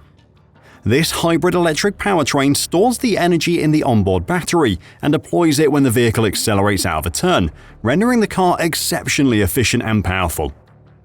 Formula One serves as a true laboratory on wheels, where next-generation hybrid electric technologies are developed and tested as part of technical partnerships between teams and consumer car manufacturers. These insights are then directly integrated into the engineering and development processes for production vehicles on our roads, albeit sometimes invisibly. This collaboration serves as a vital source of innovation and engineering expertise, driving the advancement of technologies and materials to support auto manufacturers in producing EVs that cater to the needs and preferences of current and future consumers. As manufacturers explore ways to use new materials and technologies, they often look at collaboration and partnership with industry peers and suppliers to streamline the innovation process. Bringing outside perspectives, expertise, and resources is an essential step in making the breakthroughs necessary and making EV strategies a success. Industry experts predict that the EV market will continue to grow at a fast pace over the next decade. This demand will continue to shift the priorities of auto manufacturers.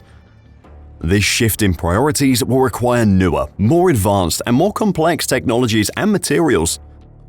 Global automakers have and will continue to look toward motorsport platforms such as Formula One to engage and accelerate the development of new technology. The intense pressure of Formula One is creating the most efficient, clean, and powerful hybrid electric drivetrains in the world.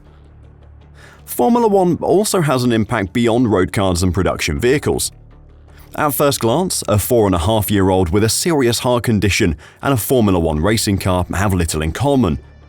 But the telemetrics that assess a car's performance on the track were used to monitor Damien Singh as he recovered from a cardiac arrest in the intensive care ward of Birmingham Children's Hospital in 2012. It was the first time such a system had been adapted for use on humans. Cars on the track, like patients in hospitals, need to be constantly monitored. Sensors on the vehicles feed back data to a team of engineers who will make adjustments, either trackside or after the race, to improve performance next time around.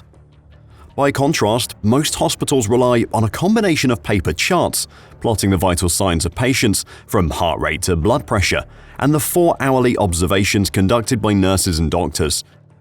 This system, that was developed by the McLaren F1 team, helped hospitals begin to digitalize, making staff jobs easier and patients better cared for than ever. When Britain's Great Ormond Street Hospital for Children wanted to lower the risk of moving patients from its operating room to the intensive care unit or ICU, It asked the Ferrari Formula One team for help. The doctors saw the Formula One pit stop process as analogues to the team effort of surgeons, anaesthetists, and ICU staff to transfer the patient, equipment, and information safely and quickly from operating room to ICU, explain the authors of Benchmarking for Hospitals, Achieving Best-in-Class Performance Without Having to Reinvent the Wheel.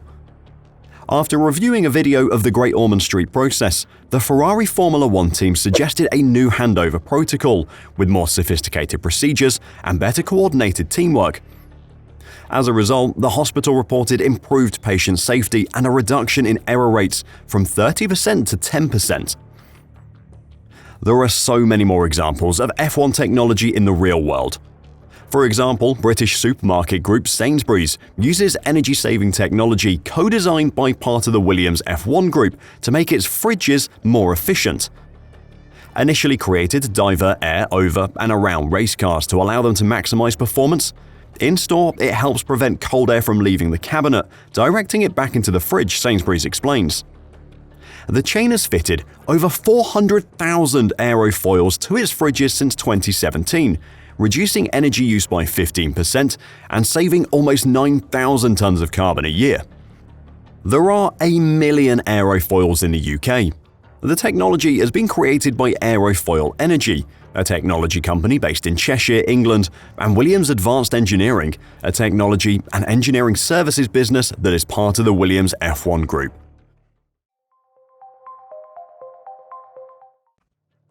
Formula One's era of new cars has come as part of a package of rule tweaks that include a cost cap and sliding scale resource restrictions. The magnitude of these changes has reshaped the traditional landscape of development battles in Formula One, diverging from the one-sided contests of recent years. Teams are now compelled to seek incremental performance gains from a myriad of diverse avenues. Previously, Formula One had been predominantly characterized by aerodynamic purists, with brakes, tires, suspension, and setup finely tuned and comprehended under a familiar regulatory framework over the years. However, the current scenario presents a shift towards intriguing and diverse development trajectories, both on and off the track. The wealth of knowledge accumulated by teams over the past decade or more has been completely reset. Consequently, teams are not only tasked with redesigning components to adhere to new regulations, but also with exploring avenues to enhance performance within the parameters of these new regulations and their interactions with each other. One example could be the brake assembly, which has been altered significantly, not only in order to fall in line with the switch to 18-inch wheel rims, but also as a consequence of some of the tricks teams had used in the past being taken away from them.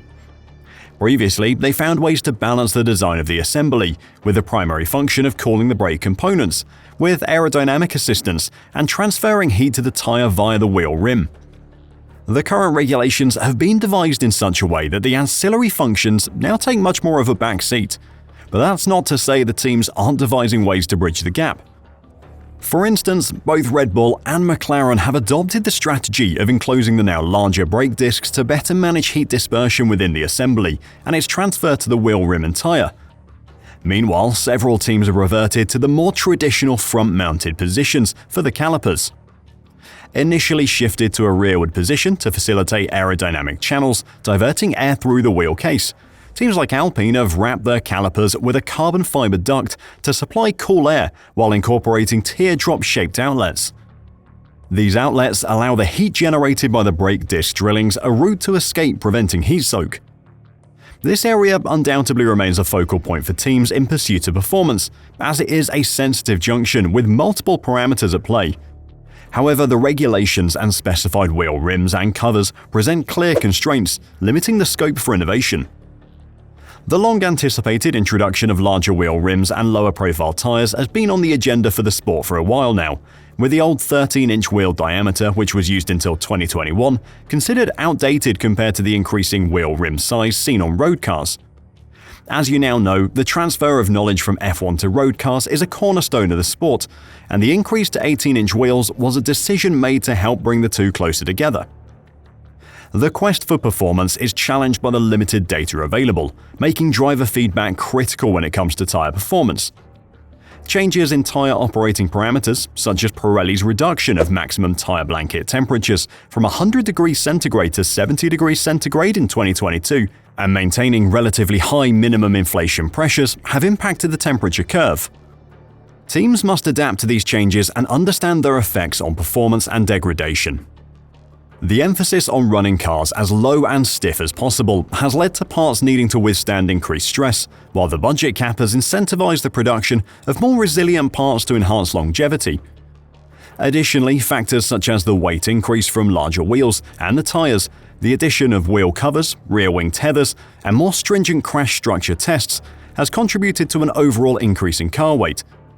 Consequently, the FIA raised the minimum weight to 795 kilograms for 2022, before raising it again in 2023 to 798, which it will stay at until 2026. These small changes in things such as minimum weight and tyre blanket temperature happen regularly from season to season, or sometimes even mid-season. But it is the major regulation changes which happen far less regularly that drive the evolution of F1 technology, forcing teams to find new and innovative ways of extracting performance from the framework provided. In 2026, we'll experience one of these significant changes in regulations, mainly impacting the power units, though there will be large changes to the aerodynamic profile of the cars to accommodate these new engines as well. The last major step was taken in 2014, when the FIA decided to introduce hybrid systems in F1. The veil of mystery that surrounded 2014 made it incredibly exciting, and 2026 is likely to be no different. We expect that the new engine suppliers will bring more unpredictability and shake up the hierarchy among leading teams, as we can expect big surprises, both positive and negative. Of course, the evolution of the sport isn't just about the performance of the cars.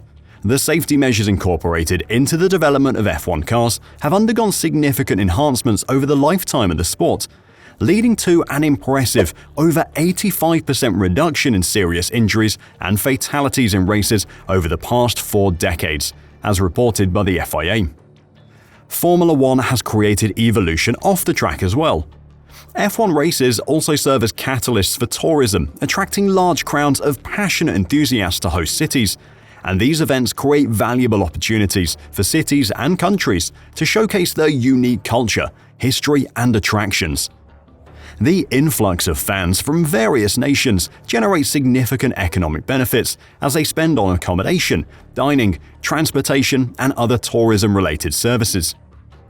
According to a study by Formula One, the average spending per Grand Prix visitor is approximately $1,900, contributing to an overall economic impact exceeding $5 billion annually worldwide.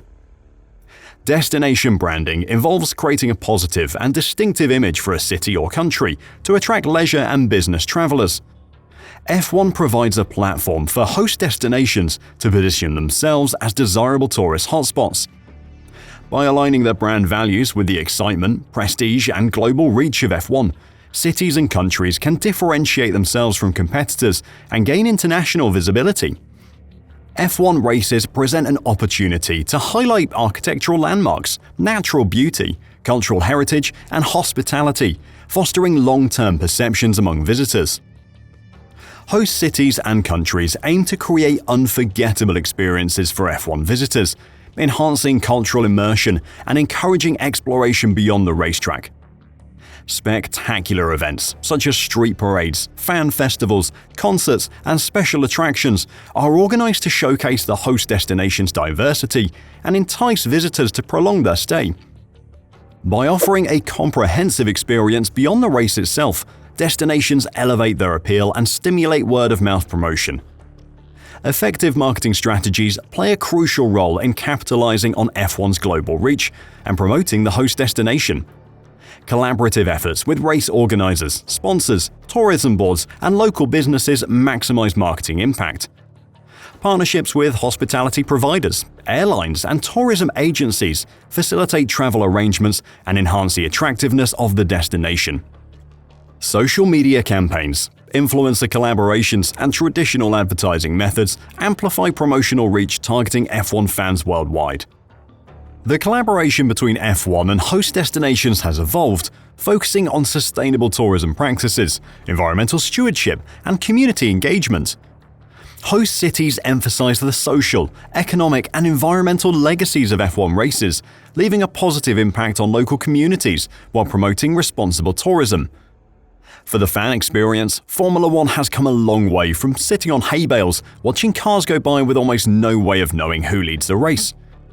The influence of real-time data and analytics in Formula One means supporters now have access to a wealth of information through various digital platforms.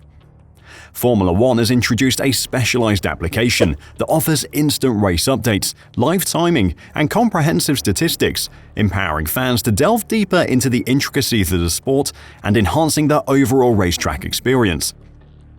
Virtual reality, or VR, and augmented reality, AR, have revolutionized the racetrack experience as well, allowing fans to immerse themselves in a virtual world or overlay digital information in the real world. VR headsets enable fans to experience the thrill of being in the cockpit of a Formula One car or exploring the paddock area, while AR enhances the physical race experience by providing additional information about drivers, cars, and tracks via smartphones or tablets. These technologies have opened up new avenues for fan engagement, such as virtual fan experiences, pit tours, and interactive race simulations, making the sport more interactive and accessible to a wider audience. Artificial intelligence, or AI, has also emerged as a game-changer for Formula One, enabling teams to analyze vast amounts of data to identify patterns, predict outcomes, and optimize strategies. AI-powered algorithms have revolutionized race planning and decision-making, while AI-driven chatbots enhance fan engagement by providing personalized recommendations, answering queries, and facilitating conversations.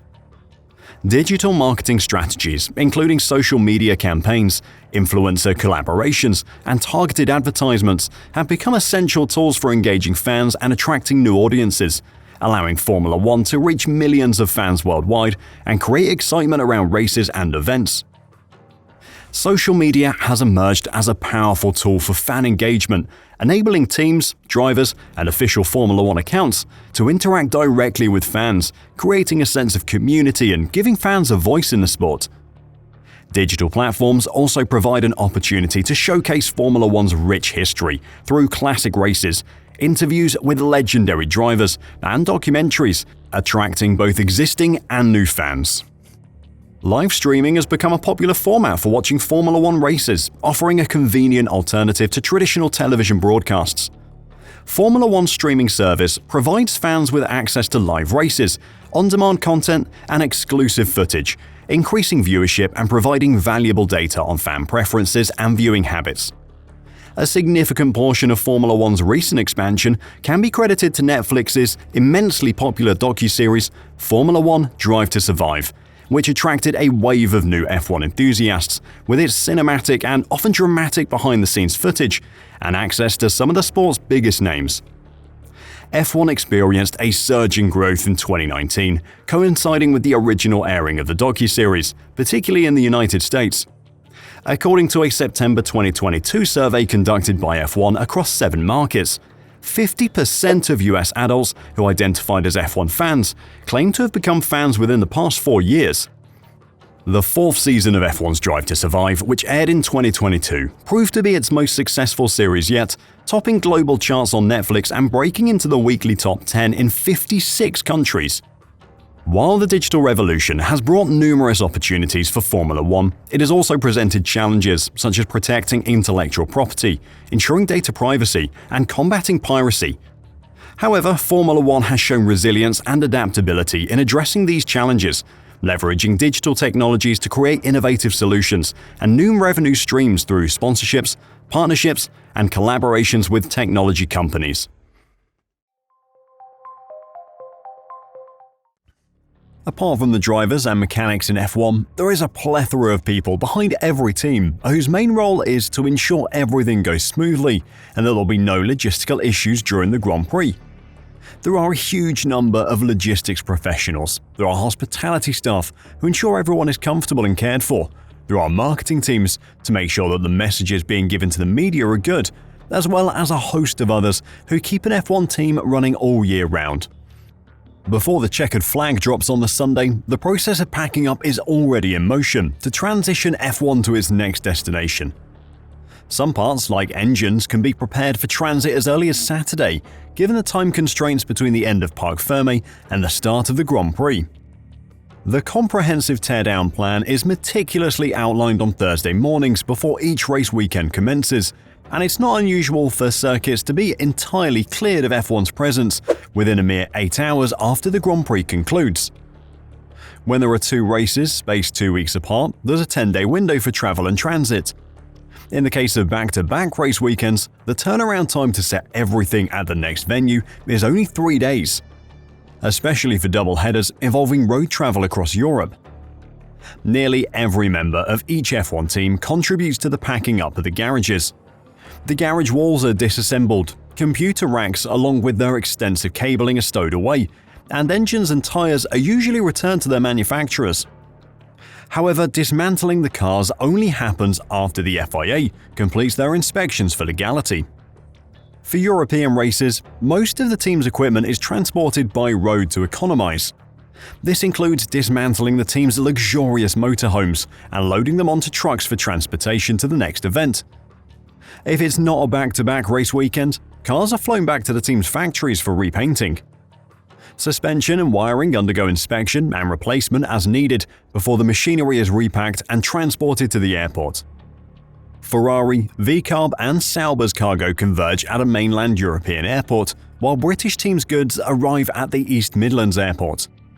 From there, the crates are handed over to DHL, F1's official logistics partner, and loaded onto cargo planes chartered by Formula One management. However, the teams are responsible for covering the costs of this service. It is estimated that it costs the F1 teams $100 million a year to travel the roughly 75,000 miles required to attend every F1 race. While the job of the race driver or the designer is essential, the job of the logistics team is no less important.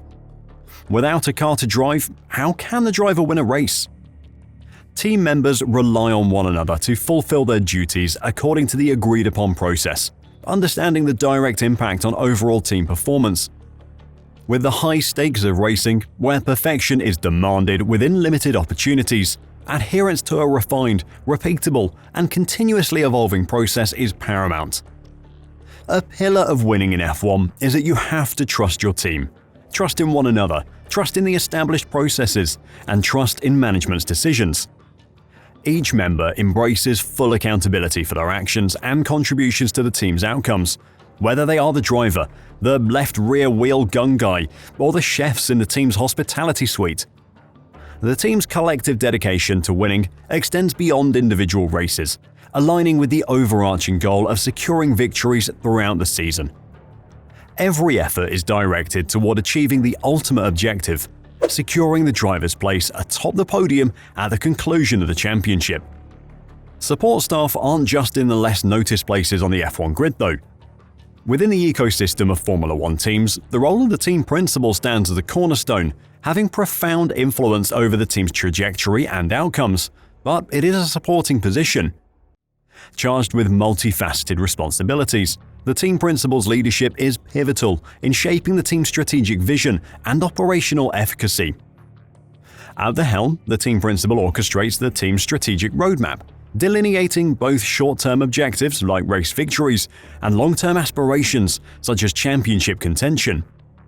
Central to this role is the stewardship of car development, where the principal navigates the complex terrain of setup optimization and technical specifications, ensuring drivers can unleash their best performances across diverse circuits. Allocation of resources, including budgetary planning, personal management, and equipment deployment, falls within the purview of the team principal. Collaborating closely with the Chief Technical Officer and engineering cadre, they oversee the meticulous orchestration of research and development initiatives, ensuring compliance with Formula One regulations while upholding the team's competitive edge. In modern Formula One, without a good team principal, you can win races, but not championships. The team principal should have the profile of a successful entrepreneur. They have to deal with a wide range of people and make them run at their best. They have to select the best elements by snatching them from competing teams if needed. They have to withstand the pressure of risky decisions, and they have to know F1 well.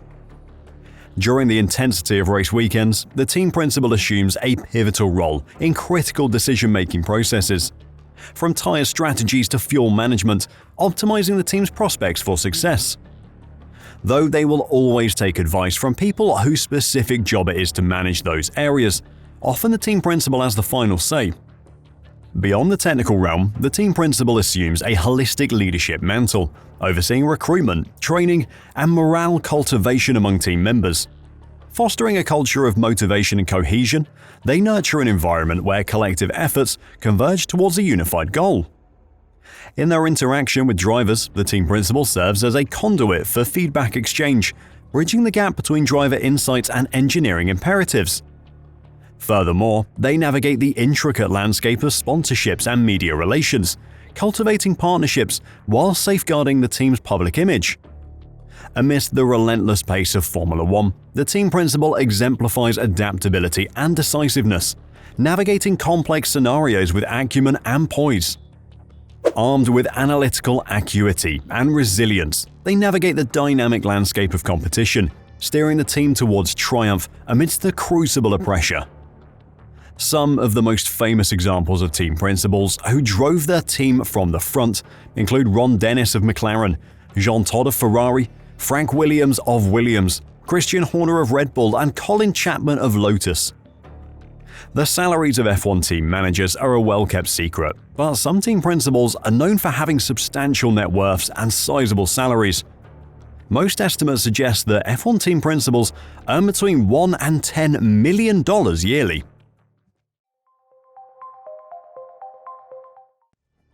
The life of an F1 team doesn't start and end with the race weekend. It starts on January 1st and doesn't stop over the course of the year. In pre-season, first of all, a car should have a concept in order to come into existence. While all elements contribute to performance, aerodynamics stands out as the primary differentiator, wielding significant influence over car dynamics. Aerodynamics isn't merely about the car's shape, it encompasses how the car is maneuvered, controlled, and its balance adjusted to optimize aerodynamic efficiency on the track. The journey from concept to track execution involves relentless learning and refinement that begins far before the season starts, often as much as 6 months to a year before the car will even reach the track. Each design iteration, test run, and on-track lap contributes to honing the car's performance. Ultimately, the goal is to synthesize myriad ideas into a machine capable of achieving peak performance. This pursuit is an ongoing endeavor, characterized by perpetual refinement and adaptation. As the season progresses, teams like the Mercedes one in Brackley will continually adapt and refine their car. Building on early successes or failures, they continuously integrate newfound insights into development efforts, with each race presenting fresh opportunities for learning and improvement. Just as fast and furious as the battle on track, the race to bring car updates and outdevelop rivals across the course of the season is often where championships are won and lost. There's a romantic desire to see championships won purely on the skill of the driver or the brilliance of the initial technical concept, but the reality of F1 is that success requires a third element: the speed at which the team can develop through the season and continually reinvent their car. It's why F1 factories have become monsters of industrial efficiency, consuming talent and resources at one end and spitting out a never-ending stream of new components at the other. Your Top Gun driver and genius designer aren't going anywhere if the factory can't produce the upgrades in a timely fashion.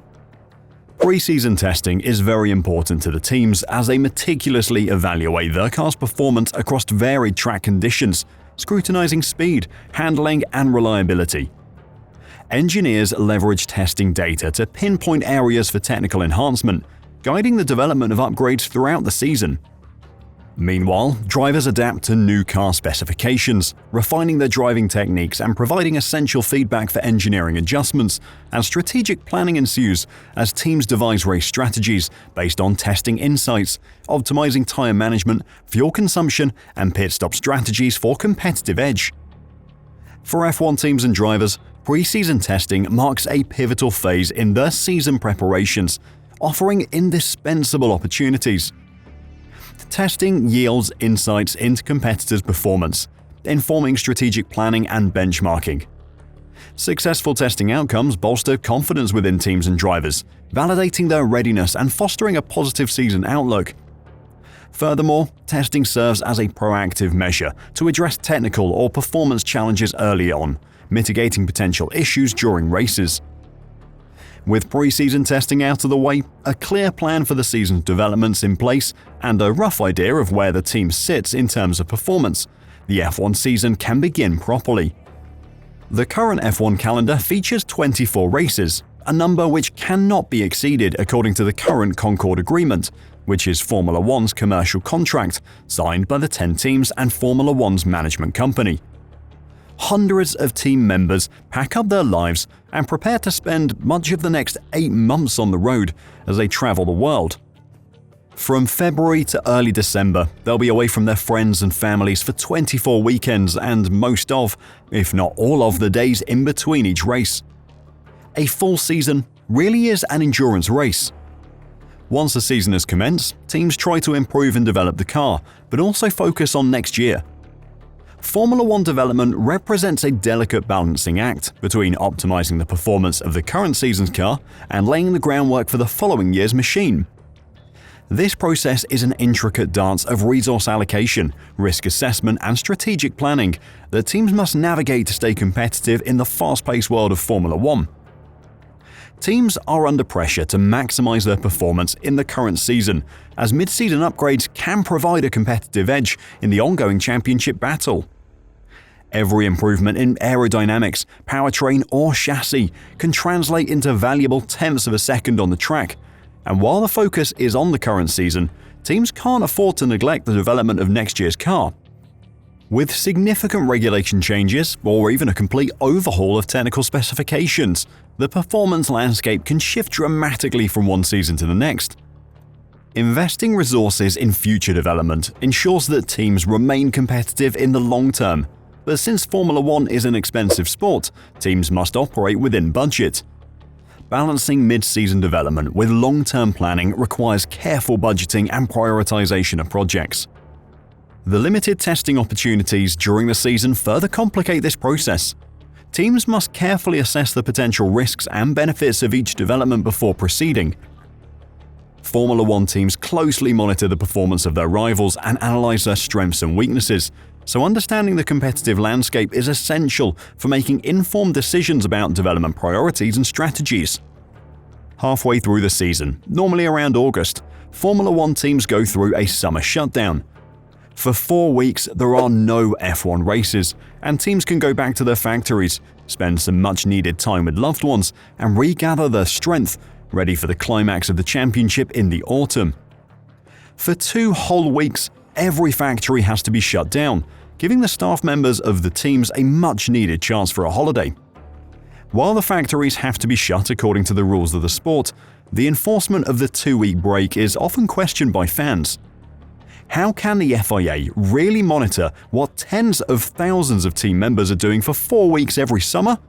I think not. Once the summer break ends, the factories reboot, upgrades keep coming, and unless there is a very tight battle between the top teams, attention in the design studios really starts to turn to next season.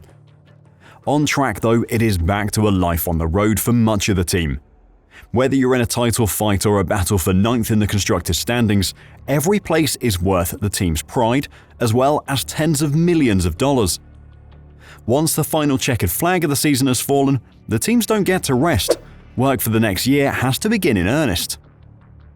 The off-season is an especially important part of driver development. During the off-season, when the roar of engines subsides, Formula One drivers don't simply kick back and relax. Instead, they invest countless hours in maintaining and enhancing their physical fitness, and their off-season workout routines are tailored to address the specific physical demands of driving an F1 car, encompassing a combination of cardio, strength training, and flexibility exercises.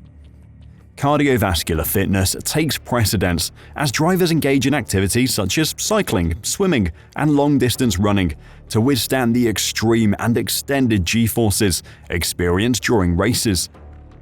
These exercises not only bolster cardiovascular endurance, but also fortify overall stamina, enabling drivers to sustain focus and precision throughout the duration of a race.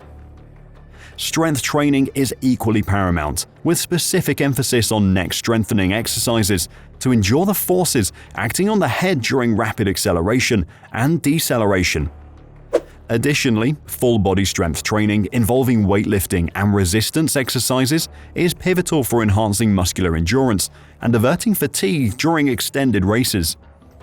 Agility and flexibility are honed to navigate tight corners and swift turns on the track, integrating yoga, Pilates, and dynamic stretching exercises to boost flexibility, refine reflexes, and mitigate injury risks. Alongside physical training, maintaining a balanced diet assumes a critical importance in an F1 driver's off-season routine. A meticulously curated diet rich in lean proteins, complex carbohydrates, and essential vitamins and minerals sustain energy levels, fosters muscle recovery, and supports overall well-being, completing the comprehensive regime aimed at optimizing performance on the track. A well-conditioned body and mind allows drivers to maintain consistency, react swiftly to dynamic race conditions, and endure the physical strains of high-speed racing without succumbing to fatigue. Several drivers over the years have exemplified the significance of maintaining a rigorous training routine, underscoring the correlation between physical preparedness and on-track success. Fernando Alonso, the two-time world champion and a contracted driver until well into his 40s, is renowned not only for his exceptional driving skills, but also for his unwavering commitment to maintaining peak physical fitness. His fitness routine includes a combination of cardiovascular training, strength conditioning, and a focus on mental well-being. Alonso incorporates intensive cardio workouts such as cycling and swimming to enhance his endurance and stamina, enabling him to withstand the physically demanding conditions of a Formula One race. Additionally, he emphasizes full-body training with a particular emphasis on neck strengthening exercises to withstand the strain of high-speed cornering and rapid deceleration. Yoga and meditation form a crucial part of his routine, aiding in maintaining mental focus and composure, essential for making split-second decisions during the races. Finally, the teams work hard in the off-season to review and see what went wrong in order to improve as much as possible in the next season. The off-season in Formula One is a crucial period for teams to reflect on their performance, analyze data, innovate, and strategize for the upcoming season. Teams conduct in-depth analysis of their performance during the previous season, and this includes reviewing race data, telemetry, lap times, and feedback from drivers and engineers to identify areas of strengths and weaknesses. Then, they invest significant resources in developing their cars for the next season, like researching and testing new aerodynamic components, chassis designs, suspension systems, and power unit upgrades to improve performance and reliability. The F1 teams also must closely monitor changes to the sport's regulations and technical specifications, and engineers and designers work to ensure that their cars comply with the latest rules while maximizing performance within the constraints of the regulations. Also, the human factor is very present here, as teams work closely with their drivers to gather feedback on the previous season's performance and to identify areas for improvement, and more often than not, driver training programs may be implemented to enhance physical fitness, mental acuity, and racecraft skills during the off-season. The off-season review process fosters a culture of continuous improvement within the F1 team, where innovation, teamwork, and excellence are celebrated and rewarded. Lessons learned from past successes and failures are integrated into team practices and processes to drive performance improvements year after year.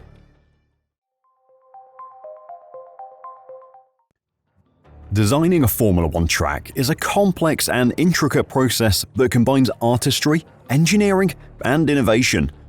It entails creating an experience that challenges the driver while prioritizing safety and exciting racing for spectators. To give you a glimpse behind the scenes of this fascinating endeavor, we'll explore the various aspects involved in track design. Formula One tracks are meticulously crafted to provide a unique experience at every circuit around the world. Each track offers its own distinct challenges and characteristics, making it essential for designers to consider multiple factors during the planning phase. These factors include high-speed corners, hairpins, straights, chicanes, elevation changes, and more. The goal is to create a beautiful symphony of turns that tests the skill and precision of the drivers. Such is the work that goes into creating an F1 track. Estimations put the cost of developing a modern F1 circuit at upwards of $270 million, with annual maintenance costs approximately $18.5 million. Let's take the iconic Circuit de Monaco as an example. Nestled in the Principality of Monaco, this challenging street circuit winds through narrow streets with tight corners, providing an exhilarating spectacle for both drivers and fans alike. The track's design takes into account not only the physical constraints of the city, but also the historical significance and glamour associated with Monte Carlo. This blend of technicality and prestige sets Monaco apart from other tracks on the F1 calendar. As of today, Hermann Tilke has designed or redesigned over 25 different Formula One circuits, leading to him having a significant impact on the modern face of Formula One racing. The architect plays a crucial role in creating a track that challenges the driver's skills and showcases the prestige of the location. Advanced simulation programs such as CSAS are used in designing today's F1 tracks, calculating critical safety parameters, including optimal runoff areas and effective crash barriers. The geographical setting and the terrain are pivotal elements in the formulation of Formula One circuits, contributing significantly to its exhilarating and demanding nature. Designers must meticulously consider these aspects to craft a track that promises an enthralling racing experience for drivers and spectators alike. Foremost amongst these considerations is the geographical placement of the track. Factors such as accessibility for teams, media coverage, and fan attendance, along with the availability of supporting infrastructure and accommodations, must be carefully evaluated. Ideally, the track should be located in a location with robust transportation links, facilitating easy access for participants and observers alike. Equally crucial is the terrain upon which the circuit will be built. The natural topography of the land dictates the layout and the extent of elevation changes of the track. Designers strive to incorporate a blend of high-speed straights, challenging bends, and varied elevation profiles to put drivers' skills and capabilities to the ultimate test. A notable illustration of this is the Circuit de Spa-Francorchamps in Belgium, nestled amidst the picturesque Ardennes forest. This track boasts a combination of uphill ascents, downhill descents, and sweeping curves, courtesy of its undulating terrain. The varied landscape adds an additional layer of complexity, earning it favor among drivers and fans. Furthermore, designers can leverage the natural features and contours of the landscape for both aesthetic enhancement and technical intricacy. Lakes or rivers, for instance, can be seamlessly integrated into the circuit layout or utilized as natural obstacles. You see this especially at circuits like Montreal, which is literally built in the middle of a river. This not only enhances the visual allure of the track, but also presents drivers with formidable challenges as they navigate tight bends or navigate through uneven surfaces. In essence, the selection of an optimal location with diverse terrain sets the groundwork for a Formula One track design that epitomizes the synergy between driver expertise and engineering ingenuity. Creating a successful Formula One track necessitates meticulous planning and attention to detail, with numerous crucial factors to consider to deliver thrilling racing experiences while maintaining safety standards and regulatory compliance. A fundamental consideration is the circuit's length, as stipulated by Formula One regulations, which mandate a minimum of 3.5 kilometers and a maximum of 5 kilometers. This range allows for a diverse array of challenging sections and encourages competitive driving with ample opportunities for overtaking. Equally crucial is the layout and configuration of corners, which significantly impact both drivers and spectators. Incorporating various types of turns such as hairpins, chicanes, and high-speed sweepers enriches the racing experience while creating overtaking opportunities and testing driver skills. Just as with composing music, a well-designed sequence of corners creates a captivating rhythm throughout the track. Safety remains paramount in Formula One, necessitating adherence to stringent safety standards in track design. Thoughtful placement of runoff areas, barriers, fencing, and gravel traps helps mitigate the inherent risks associated with high speeds and potential accidents.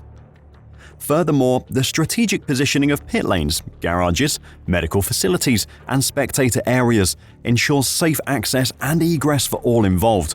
Incorporating viewing areas for fans is another essential consideration. Elevated grandstands and natural vantage points offer spectators diverse perspectives of the racing action, while strategically positioned big screens provide live feeds and replays, enhancing the overall spectator experience. Considering the intricate array of factors that strategists in F1 and other motorsports must weigh when crafting the optimum race strategy, it might come as a surprise that the track surface itself plays a pivotal role. The roughness, type, and even color of the racetrack surface significantly influence the level of grip available, which can ultimately be a deciding factor in the delicate balance of winning and losing. This relationship between the track surface and race strategy is a critical element in the high-speed world of motorsports. The surface of racetracks consists of asphalt, which is a mixture of bitumen binder with an aggregate, such as stones and gravel. Typically, this asphalt is applied on top of layers of crushed rock and stone using the stone mastic asphalt technique. Interestingly, the stones within the asphalt can have such an effect on the level of grip that often new circuits from across the world will import stones from specific quarries in the UK to ensure a high-quality track surface. To characterize the texture of different types of track surfaces, engineers analyze the macro and micro roughness. Macro roughness refers to the smoothness of the arrangement of stones, while micro roughness is the smoothness of the individual stones. For example, a surface has a high macro roughness if there are large gaps between the stones, and the stones stick out, creating peaks in the surface that scrape the tires. However, if these gaps are filled with material, then the surface has a low macro roughness. Whereas if the surface of the stones themselves is rough, then the micro roughness is high, but if the stones are polished and smooth, the micro roughness is low. The roughness of the track significantly affects the amount of friction force generated between the rubber and the track. If this friction force or grip is too low, the tire will skid over the track surface and wear away. This increases the degradation of the tire, which shortens its wear life, causing a headache for strategists as they have to redefine stint lengths. The quality of a track surface is always evolving year on year, day to day, and even session to session. This is because rubber is laid down in braking zones and at apexes as cars go around the track. This increases the grip level and results in faster lap times. However, rain or wind can remove this layer of rubber over time, and the track becomes green or dirty, where grip level is low and lap times are slow. The temperature of the track can also play a huge role in the amount of available grip. Higher track temperatures lead to higher tire temperatures, which can often bring tires into their working range, increasing grip. However, extremely high track temperatures can induce graining and blistering. On the other hand, low track temperatures make it difficult for the rubber to deform and therefore generate friction. This fluctuation in grip is why teams keep a close eye on the weather and track temperature throughout a session. Clear sunny days will heat up the track quickly, particularly newly laid tracks that are often darker and therefore absorb more heat. Whereas an overcast day can reduce track temperatures by as much as 20 degrees Celsius or 68 degrees Fahrenheit. Resurfacing of the track is another crucial factor that strategists must consider. Often the top layer of a new surface is sealed with bitumen, resulting in micro and macro smooth surface. This was the case at the 2020 Formula One Turkish Grand Prix, where the track was so smooth that the dry tires did not generate enough grip, and when wet, the track became extremely slippery. The start of the race was comically slow by F1 standards, as cars' wheels span on the line, as they didn't have enough grip to apply their power to the track.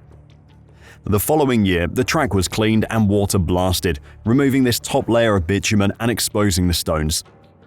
Grip dramatically improved as the tyres had something to key into, so tyre degradation and lap times were completely different to the year before.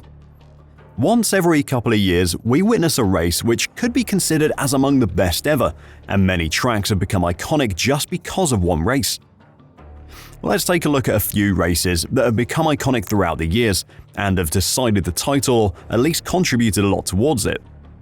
The Brazilian Grand Prix at Interlagos in 2012 looked as though it couldn't get more exciting. The championship battle had come down to the final race of the season between Sebastian Vettel and Fernando Alonso, coupled with a slightly damp track that would only get wetter during the course of the race. But when Vettel spun around on lap 1 after a poor getaway, followed by contact with Bruno Senna at turn 4, the scene was set for one of the greatest title deciders in Formula 1's history. Alonso needed to outscore Vettel by 13 points, something he temporarily achieved after his magical double overtake on teammate Felipe Massa and Mark Webber on lap 2, which saw him take third place.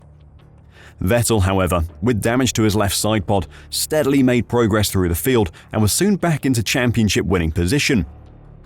But as the rain fell heavier, a series of pit stops and strategic decisions left him with all the work to do, dropping out of the points-paying positions yet again.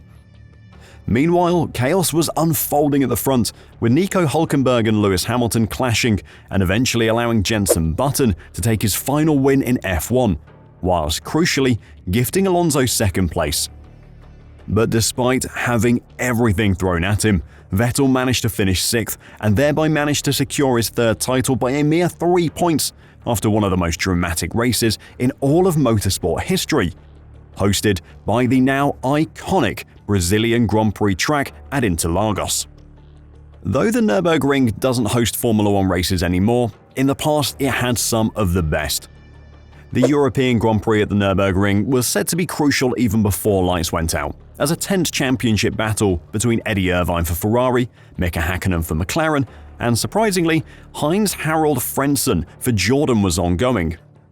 But when the race finally got underway, after the first start was aborted as a result of multiple drivers jumping it, well, words aren't enough to comprehend what went on. Crashes, spins, mistakes, pit stop errors and more resulted in positions up and down the field, including the lead constantly changing. All of it was made even more dramatic by the implications on the title fight, which seemed to be constantly evolving. And we have to mention the Spa 1998 race, as its start is often recounted as one of the craziest moments in Formula 1 history, epitomizing the unpredictable nature of the sport.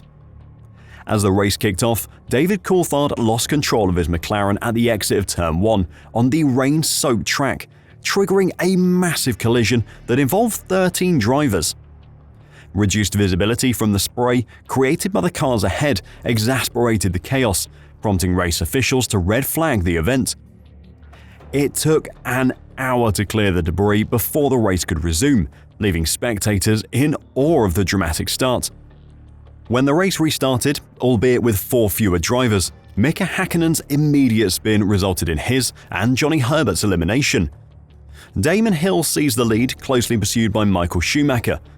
Schumacher, showing superior pace, overtook Hill on the 7th lap and began to establish a commanding lead, positioning himself for a crucial championship victory against Häkkinen.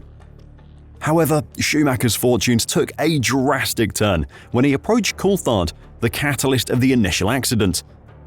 Despite Coulthard's attempt to yield, he remained on the racing line, obscured by spray. Schumacher, unable to react in time, collided with the back of Coulthard's McLaren, losing his front right wheel in the process. This unexpected turn of events paved the way for Damon Hill and Ralf Schumacher to secure first and second place for Jordan, marking the team's inaugural 1-2 victory in Formula 1 history. Wet weather races have always been a hallmark of the Grand Prix at Spa, and 1998 was one of the most iconic.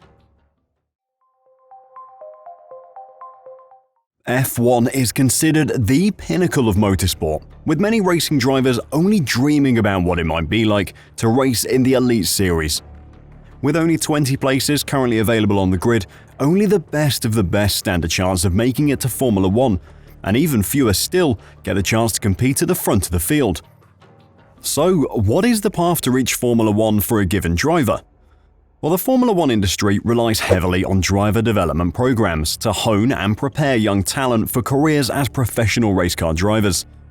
Teams gain because they have access to a consistent pool of talented and competitive drivers. Furthermore, it raises the bar for athletic competition. In order to identify the most promising young drivers, several teams allocate substantial funds to their driver development programs, which for the most promising drivers means being signed while still in karts. Junior divisions and feeder series are crucial stepping stones for young drivers who aspire to Formula One. In these divisions, up-and-coming racers may hone their craft before taking on the biggest names in racing. For many young drivers, karting is the initial step into the world of racing. Precision, racecraft, and line reading are among the most basic racing abilities, and karting is a great way to hone these skills.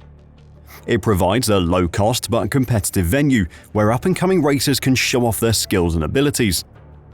Karting competitions go right up to national and continental level, meaning there is a natural funnel for the best drivers, pushing them toward the attention of F1 teams.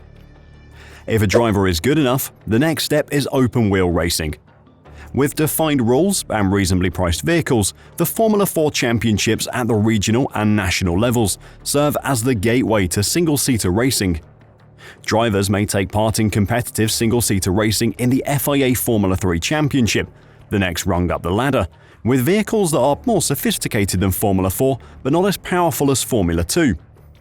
The next step, and the final one before Formula 1 for 95% of drivers, is the FIA Formula 2 Championship.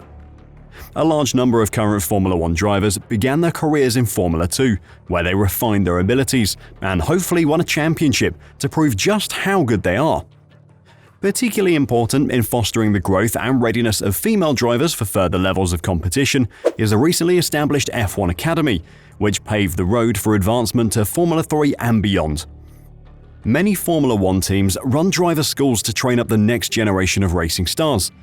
Many young drivers would not have access to the resources and opportunities without these academies. Making sure their young talents advance through different racing series is a crucial part of what these schools do. They're able to do this by offering financial support to their drivers while they compete in various racing categories, allowing them time to acquire valuable experience and display their skills. Academies like this ensure the sport will have competent drivers for the foreseeable future by spotting and developing young potential.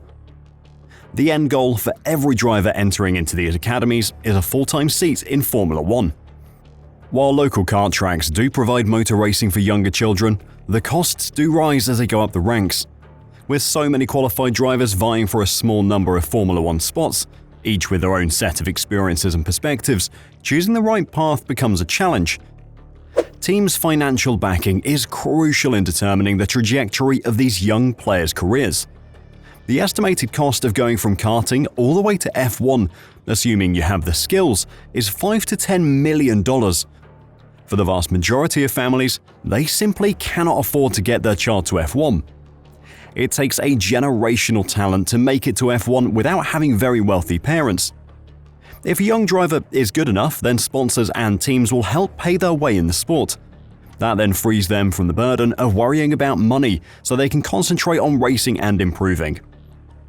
Young drivers must get experience across a variety of circuits and racing circumstances. A driver's performance is enhanced by their ability to adapt their talents to varied circuits, and by their exposure to diverse weather conditions, both of which help them optimize performance in tough situations. Furthermore, drivers may improve their game by competing against a wide range of opponents. They have become more competitive racers as a result of these learning experiences, which help them improve their tactics and strategy. Because it helps the sport improve and be more competitive, driver development is very important to Formula 1.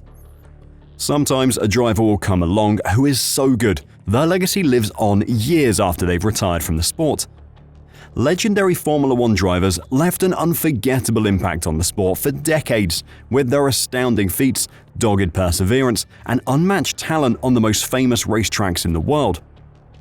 The impact of these track legends goes far beyond their individual achievements. They've changed the sport forever and encouraged many young people to follow their ambitions with dogged persistence. Their struggles and victories show how far the human spirit can go, and they show that in Formula One, there are no limits to how high you can go in your quest for greatness. Even as the sport changes and adapts to meet the problems of today, the names of these great drivers will live on in history as a testament to the indomitable human spirit that has always been and always will be able to conquer uncharted territory and break down barriers both on and off the track. Stirling Moss is one of the UK's most celebrated racing legends. Described as the best racer to never win the Formula One World Championship, Moss's career as a racing driver spanned 10 years from 1951 to 1961, in which he secured 16 Grand Prix victories. Although he was one of the finest drivers in Formula One, Moss's prowess extended beyond. He participated in various racing disciplines, from endurance races like the 1,000-mile Mille Miglia to breaking various speed records throughout the 1950s. He became renowned as a man who could extract the maximum ability from any vehicle he drove, while always doing so with great charisma. Unfortunately, when Moss drove in Formula One, finishing a race was almost like a coin flip. Heads and you make it, tails and your car breaks down. While exceptionally talented, Moss was also very unlucky. Ayrton Senna was one of the finest racing drivers ever to grace Formula One, winning 3 World Championships in 1988, 1990 and 1991. Senna won 41 Grand Prix and 65 pole positions, a record total that he held until 2006. Unfortunately, he died in an accident while leading the 1994 San Marino Grand Prix. On the track, Senna was known for his intense rivalry with Alain Prost, who was his teammate in the 1988 and 1989 seasons at McLaren Honda. Both drivers dominated F1 in the late 80s and pushed each other to the limit on the track, highlighting Senna's determination and never-back-down attitude. Although a fierce competitor on the track, he cared about the safety of his rivals. He advocated for improving safety regulations in F1, and on the morning of his death, he initiated the reformation of the Grand Prix Drivers Association Safety Organization, a group that he was to be the leader of. He was also heavily involved in charity work, and his legacy lives on through the Ayrton Senna Institute, which is dedicated to improving education and opportunities for poor children in Brazil. Lewis Hamilton is undoubtedly the modern great of Formula One. The British racing driver has won a joint record 7 World Championships and holds the record for most wins, pole positions and podium finishes. The standout feature of Hamilton's career is his ability to remain at the top of his game for so long. Winning his first championship in 2008, Hamilton has continued to push himself to new heights, resulting in him becoming one of the best race car drivers of all time. Hamilton has become the face of Formula One in the modern era and has been credited with furthering F1's global following thanks to his high-profile lifestyle, environmental and social activism, and exploits in fashion. Another one of the great characters of Formula One, James Hunt won, or lost, as many fans through his off-track exploits as he did on it. The biggest personality in F1 in the 1970s, Hunt was a divisive character who drove aggressively on the track, often leading to spectacular accidents, which helped to create his nickname of Hunt the Shunt. A fast driver who ran off adrenaline, Hunt found success when he controlled his explosive emotions, resulting in him winning the World Championship in 1976. Throughout his career, Hunt shared a rivalry with Niki Lauda, with the latter training rigorously compared to Hunt's lavish lifestyle as F1's golden boy. After winning the championship, Hunt's interest in racing dwindled, but nevertheless, he was a big hit with the wider public and tabloid media. He drank heavily, reportedly smoked 40 cigarettes a day, and lived a social life comparable to Jay Gatsby. After he retired from racing, he established himself as a motorsport commentator. The list of legends goes on, and every F1 fan has their favorite. Whether it is how they overcame adversity, an outstanding feature of their driving style, something charismatic about their personality, or just that they're compatriots. Every fan has their reasons, and it is the stories behind each driver that makes them legends. So imagine driving a car at speeds on average of 200 km an hour for roughly 2 hours. maneuvering through intricate circuits, and strategizing overtaking maneuvers against opponents. This is the exhilarating challenge faced by F1 drivers as they navigate the streets of Monaco. However, the intensity goes beyond mere excitement when you consider the sustained elevated heart rate throughout the race.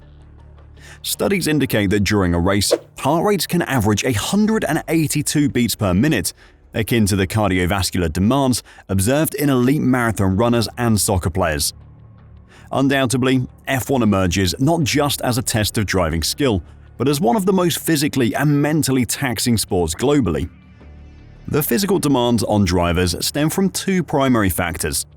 Firstly, the immense heat generated by the car's engine elevates cockpit temperatures to around 50 degrees centigrade or 122 degrees Fahrenheit.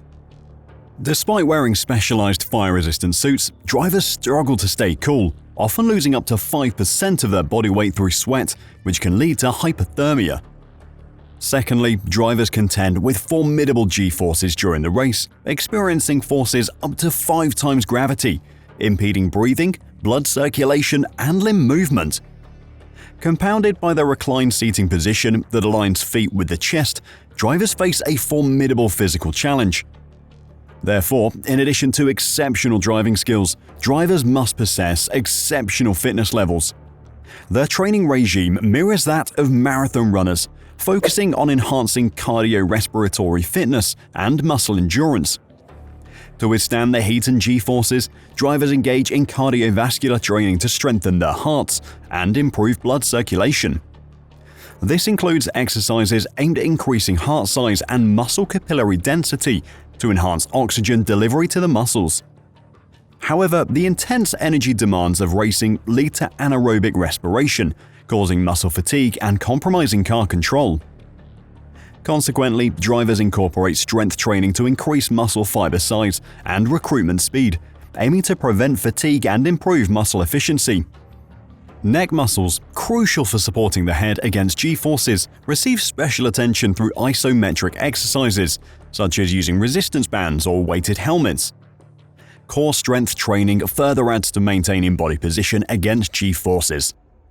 In essence, competing in Formula 1 demands athletes to train rigorously, like the Olympic standards require, for example, navigating a physically demanding sport while handling the complexities of driving. Thus, what may seem like a simple spectacle to spectators is, in reality, a grueling test of physical and mental endurance, establishing F1 as one of the most challenging sports globally. F1 drivers are a lot fitter now than they were decades ago. James Hunt, for example, was known for heavy drinking before race day and for spending most of the time with grid girls or flight attendants. Conversely, his biggest rival Niki Lauda was one of the first of a new era of drivers who realized that physical and mental training could help greatly enhance their performance. In the 80s, they started to realize that excessive partying might not be the best idea, and the physical fitness is a factor. But still in the 80s, race car driving was not seen as an endurance sport where you need to exercise a lot. Basically, the drivers just started to be professionals in what they were doing. What Schumacher brought to the sport in the 1990s was a massive push to fitness, as he started working out, being fit, and looking at his weight. This trend continued, and today we have drivers who have a very stringent training plan, and trainers that will work with them. The detail they go into is actually incredible. For example, in Singapore, they'll stay inside as long as possible and wear special sunglasses during the day to change their sleep rhythm, so they're at their most alert for the Grand Prix. A lot of this is due to modern sports science, and part is just the drive to get every little advantage. The physical demands of driving a modern Formula 1 car, with its high speeds and increased G-forces, also is a major factor as it requires drivers to maintain peak physical fitness. Additionally, advancements in sports science and training techniques have led to a greater emphasis on fitness and conditioning among today's F1 drivers. When talking about sports that require peak physical performance, Formula 1 racing often doesn't spring to mind immediately. After all, aren't the drivers just seated in a car? Well, contrary to popular belief, a single 90-minute race exacts a considerable toll on the body, as not only driving, as we mentioned, but even the act of applying the brake pedal can necessitate exerting over 300 pounds of force. Moreover, drivers contend with intense gravitational forces. The constant cornering and braking impose 5 to 6 Gs of force in the cockpit, subjecting the body to an additional 90 pounds of pressure. To put this into perspective, most individuals only experience more than 1 G while on a plane or a roller coaster, with 5 G forces typically inducing loss of consciousness. Now, picture enduring such pressure throughout a 90-minute race. Add to this equation the weight of the protective gear worn by drivers. In a perilous sport like Formula One racing, protective clothing is indispensable. Helmets alone weigh approximately 15 pounds, and when combined with the G-forces experienced, drivers confront roughly 55 pounds of strain on their necks. Staying upright amidst this pressure is imperative for driver safety. Although it may appear effortless from the cockpit, it's far from easy. For example, when F2 driver Oliver Bearman took over the Ferrari car of Carlos Sainz at short notice at the 2024 Saudi Arabian Grand Prix, his lack of neck strength meant the constant smacking of his helmet against the side of the cockpit caved in the bodywork around it. Furthermore, there's the challenge of heat and heart rate regulation, as the extreme heat within F1 cockpits can cause drivers to shed around 6.6 pounds of water weight in a single race, a figure that can escalate in more humid conditions. During races, drivers' heart rates escalate significantly. While the average resting heart rate ranges from 60 to 100 beats per minute, drivers' rates can soar between 170 and 190 beats per minute, potentially exceeding 200 BPM. And all of this unfolds over the course of 2 grueling hours. To prepare for the physical challenges of racing in F1, every driver has a specific routine they follow. Although the majority of drivers center their fitness regimes on gym exercises, every driver is unique in this regard. To ensure they maintain the core strength necessary to finish a full race distance, during which they could use the brake as many as 1,200 times, they train different muscle areas in each session. Most drivers employ their own personal trainers to manage their training and recovery throughout the year, and the relationship is crucial to being successful on track.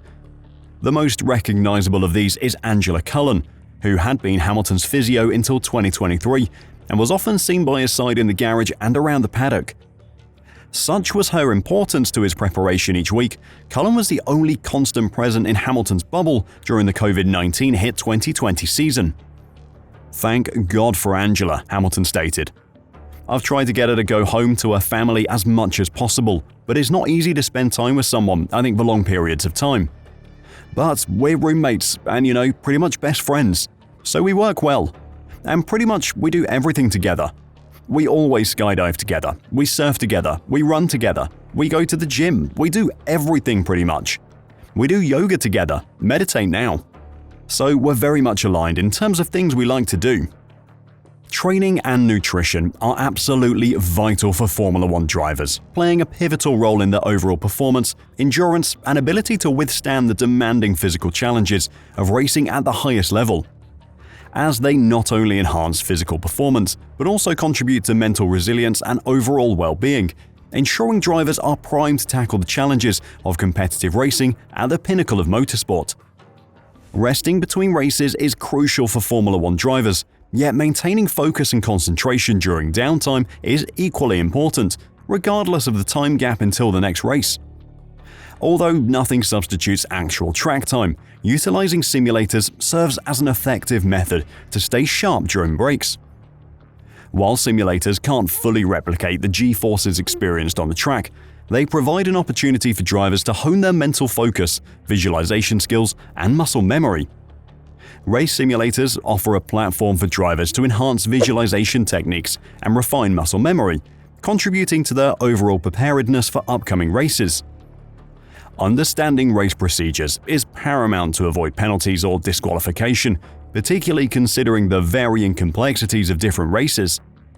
With race durations ranging from 1 to 2 hours, drivers face not only physical strain, but also mental fatigue, making it essential to undergo physical development programs to enhance endurance and cognitive training to bolster mental resilience, especially in demanding conditions typical of motorsport competitions. So, clearly, Formula One racing isn't as straightforward as it seems. The physical strain it imposes on drivers could seriously endanger non-athletes, and because of that, drivers must engage in year-round training to maintain their physical condition, lest they risk encountering severe health issues or losing control of their cars. Endurance stands as a pivotal aspect in F1 training regimes for drivers. Many drivers incorporate various forms of cardio into their workout routines to enhance stamina.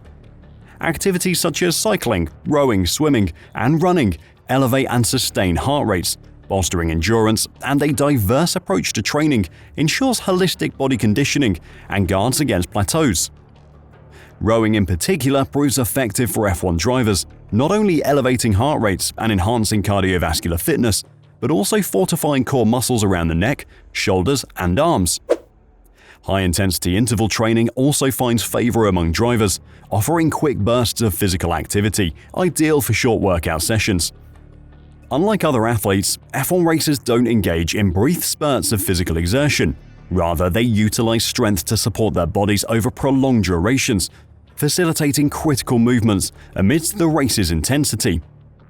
Before an F1 race, drivers go through extensive mental preparation to optimize their performance, employing various techniques to sharpen focus, concentration, and mental clarity.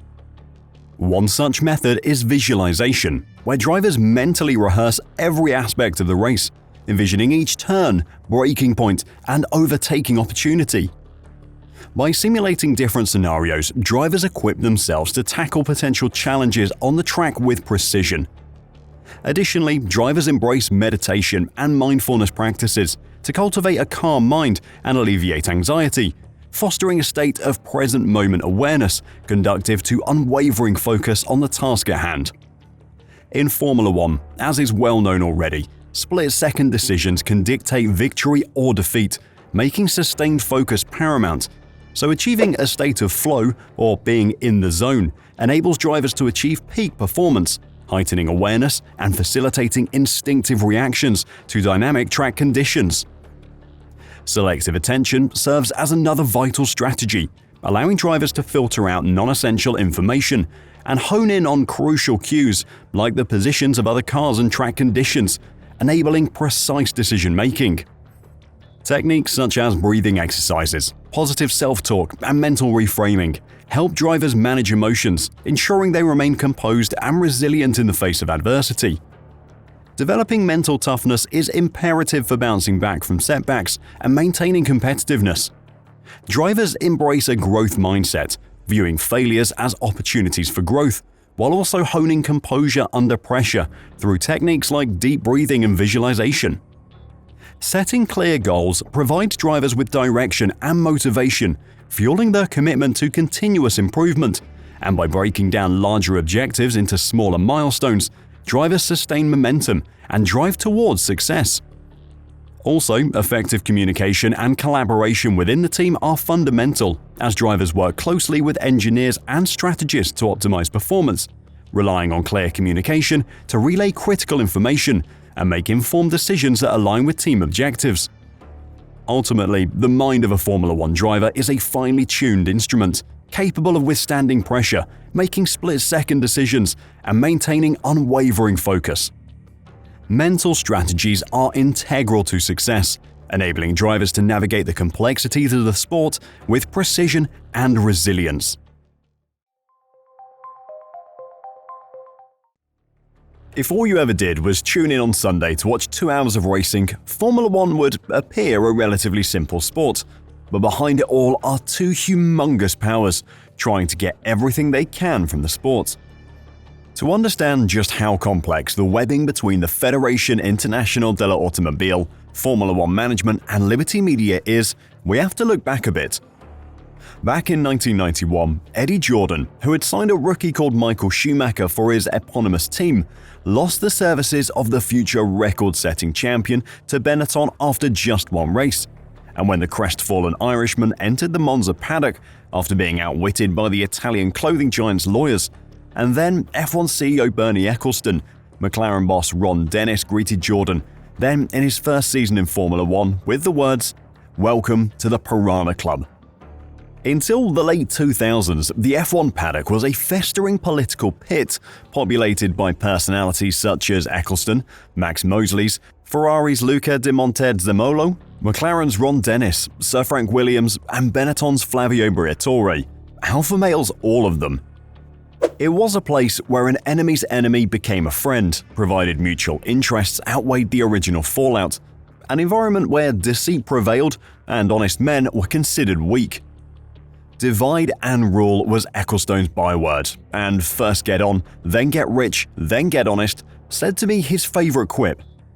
There were, of course, exceptions to all the above, but these were few and far between.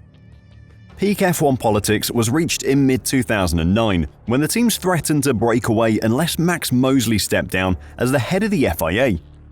In his place came one of their number, former Ferrari boss Jean Todt, who had risen above the Italian outfit's politics and delivered a record-breaking run of titles. The Frenchman deftly maneuvered between Eccleston and teams, cajoling here and stamping out fires there. Todt could because he'd been one of them. True, the Eccleston-Todt dynamic had its moments, but each intimately understood the business and there was mutual respect, having respectively led Brabham and Ferrari to multiple world championships. Todt had been signatory to various F1 covenants, and they'd sat on the F1 Commission and FIA World Motorsport Council together, Todt as team's representative and Eccleston as commercial head honcho. It was under Todd's watch that F1's 100-year commercial rights changed hands from venture fund CVC Capital Partners to Liberty Media for an enterprise value of $8 billion, 26 times the sum Bernie had paid just 17 years earlier. And during the process, Todt not only managed to secure a slice for the FIA, but forged as close a relationship with Liberty executives as Mosley and Eccleston had previously enjoyed. No surprise then about the relationship between Todt and Liberty. Many key F1 personnel worked with him at Ferrari, including F1 Managing Director Ross Brawn, who had been Ferrari's technical director under Todt. Former F1 Head of Communications Luca Colagiani had served in the same role back in the day, and Stefano Domenicali, formerly Ferrari Sporting Director, was appointed F1 CEO in January 2021. The list continues. Roberto Dalla, Managing Director of F1's Media and TV Technology Center, had served Todt as Ferrari's Head of Electronics. It seems beyond coincidence that so many ex-Ferrari team members now work for F1. Considering that during the Mosley-Eccleston era, folk had joined F1 from the Brabham team that the latter had owned, or joined the FIA, as was the case with Charlie Whiting and Michael Herbie Blash. Thus, there has long been a cozy relationship between FIA and F1. In recent times, the FIA and F1 generally voted as a bloc, and when there were hiccups, Todt chose consensus over controversy, so even the biggest scandals, think Ferrari's secret engine deal and the 2021 Abu Dhabi finale, were downplayed or kept under wraps. To this day, the former is bound by court order, while the latter was downplayed until the FIA launched an inquiry into the affair. Todt left office on December 17, 2021, having served the FIA's maximum of 3 terms, and that was the day the balance shifted to what it is now.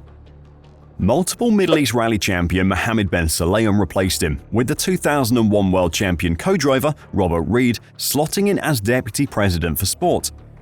Senate President is Carmelo Santabarros, who has a mobility background and lists his interests as sailing, paddle, golf, running and skiing. Then, of the 23 current World Motorsport Council members, 17 are newcomers, with, ironically, Eccleston's wife Fabiana included in this tally. So not only does the top trio effectively have no hands-on experience with F1, but World Motorsport's top legislative body lacks strength in depth. There are no doubts that they will learn quickly, but in their interim, a number of left-field decisions have trickled down. Unlike football's governing body, FIFA, the FIA is not charged with regulating a single global sport, being responsible for all things four-wheeled, whether F1, rally, sports and touring cars, or tourism, mobility and road safety. Thus, its orbit does not revolve around F1, which points to a kind of disconnect between the commercial objectives of Liberty Media and the manifesto of the current FIA administration, when there is little or no F1 expertise in the World Motorsport Council. Perhaps it is a bad sign that rallying is the weakest it's ever been as a sport, despite the FIA being run by ex-rally professionals. At the best of times, the relationship between the FIA and Liberty is as complex as it is protracted. The FIA owns the F1 World Championship and leased the commercial rights to a third party, initially the Ecclestone Family Trust, who sold it to a TV company that went bust, owing various banks hundreds of millions. To recover their money, they sold control to CVC, who sold the rights to Liberty in 2017. In the interim, the sport of F1 grew into a $2 billion business, with Liberty aiming even higher. But crucially, it is still regulated and administered by the FIA. On the flip side, the FIA is a non-profit organization with annual revenues of $220 million and a projected deficit of $25 million a year, while its prime property, namely F1, nets more than the governing body turns over from all its different revenue streams, including member fees. The problem is that out of the $2 billion that F1 makes, the FIA sees very little, being remunerated only to administer and regulate the championship, and the original fee was donated to the FIA Foundation by Mosley, so the current administration has no access to those funds for operational purposes. The imbalance is likely to continue for the next 90 years, being the balance of the 113-year contract struck by Ecclestone and Mosley. On one hand, Ben Sulayem was elected to foster the interests of the FIA's 244 member clubs, spread across 146 countries, balancing the books of his French-based MPO. On the other, Domenicali was appointed to maximize profits for Liberty Media, a NASDAQ-listed entity. So you see how complex the relationship is, and why there will always be a power struggle between the ruling bodies of the sport. But despite that, since Liberty Media took over, the sport has lived through a revelation in terms of digitalization. In an era of digital media and social networking, Formula One has embraced innovative strategies to engage fans and enhance its global reach. Through partnerships with media companies and digital platforms, Formula One has expanded its presence across various channels, reaching audiences on television, streaming services, and social media platforms. One of the most notable initiatives in recent years is Formula One's partnership with Netflix for the docuseries Drive to Survive. Launching in 2019, Drive to Survive offers a behind-the-scenes look at the world of Formula One, chronicling the drama, rivalries, and emotions that define the sport. The series has been praised for its gripping storytelling and compelling narratives, attracting a new generation of fans to Formula One. By providing unprecedented access to teams, drivers, and key stakeholders, Drive to Survive has transformed how audiences perceive the sport, making it more accessible and engaging to a wider audience. In addition to traditional media partnerships, Formula One has also launched its streaming service, F1 TV, providing fans with access to live races, onboard cameras, and exclusive content. F1 TV offers a personalized viewing experience, allowing fans to customize their race coverage and access additional features such as driver telemetry and team radio transmissions. The launch of F1 TV represents a new revenue channel for Formula One, tapping into the growing demand for digital content and subscription-based services. But this isn't the sole reason F1 is big right now, as the scandals that were present in the sport throughout the years also contributed to its popularity. You know the old saying, there is no bad advertisement. Let's take a look at a few of the controversies which changed the sport and shaped its future in a way. The Spygate scandal of 2007 was one for the ages, as it was alleged that Nigel Stepney, a former Ferrari employee, shared an extensive amount of Ferrari documents with Mike Coughlan, McLaren's chief designer, and this was done without Ferrari's knowledge or consent. The papers contained information on Ferrari's car design and other intellectual property vital to their competitive advantage. The discovery of this transaction sparked great concern in the F1 community, as spying between rival teams is strictly prohibited and violates the principles of fair competition. In the aftermath of the Spygate scandal, the FIA launched an extensive investigation, which confirmed that McLaren had been in possession of the documents. As a result of being found guilty, the team was stripped of all Constructors' Championship points for the 2007 season. Additionally, McLaren faced a substantial fine of $100 million, demonstrating the severity of the offense. The Spygate scandal severely harmed McLaren's reputation and credibility. The event served as a message to all Formula One teams about the severe implications of any sort of unethical behavior, emphasizing the significance of maintaining the sport's integrity. A year later, in 2008, the Formula One world was rocked once again by one of the most notorious scandals in its history, known as Crashgate. The scandal involved the Renault F1 team manipulating the outcome of the 2008 Singapore Grand Prix through deliberate race-fixing tactics. Nelson Piquet Jr., a member of the Renault team, was instructed by Renault's management to crash deliberately during the race, triggering a safety car period to aid his teammate Fernando Alonso's chances of victory. Piquet Jr. executed the plan, crashing at turn 17, which brought out the safety car and played into Alonso's favor, helping him secure the win. The scandal remained hidden until 2009 when Piquet Jr. exposed it to the FIA after being dropped by Renault. The FIA did try to cover it up, but once the news leaked to the media, they had to do something. The FIA conducted an inquiry and found Renault guilty of conspiring to fix the race, resulting in a suspended ban. However, the individuals responsible for the plot faced direct consequences, with team principal Flavio Briatore receiving a lifetime ban from FIA events and executive director Pat Simmons receiving a 5-year ban. The Crashgate scandal sent shockwaves through the motorsport community and raised serious questions about the integrity of the sport, as it exposed the lengths to which some teams were willing to go to gain a competitive advantage. The impact of the scandal is still being felt today, with Felipe Massa going to court to try and get the outcome of the Drivers' Championship overturned. The incident prompted the FIA and other motorsport governing bodies to strengthen their regulations and implement stricter measures to prevent such incidents from happening again. The most recent major scandal, or not depending on who you supported in the race, was the 2021 season conclusion at the Abu Dhabi Grand Prix, which I'm sure you all remember how significant it was, as the title contenders Max Verstappen and Lewis Hamilton entered the race with identical points, each having 369.5 points. On lap 53 of 58, while Hamilton and Verstappen were racing for the lead, an incident involving Nicholas Latifi brought out the safety car. Hamilton elected not to pit, fearful of losing track position if the safety car period ended, or if it didn't end and the race finished behind the safety car, he would lose to Verstappen.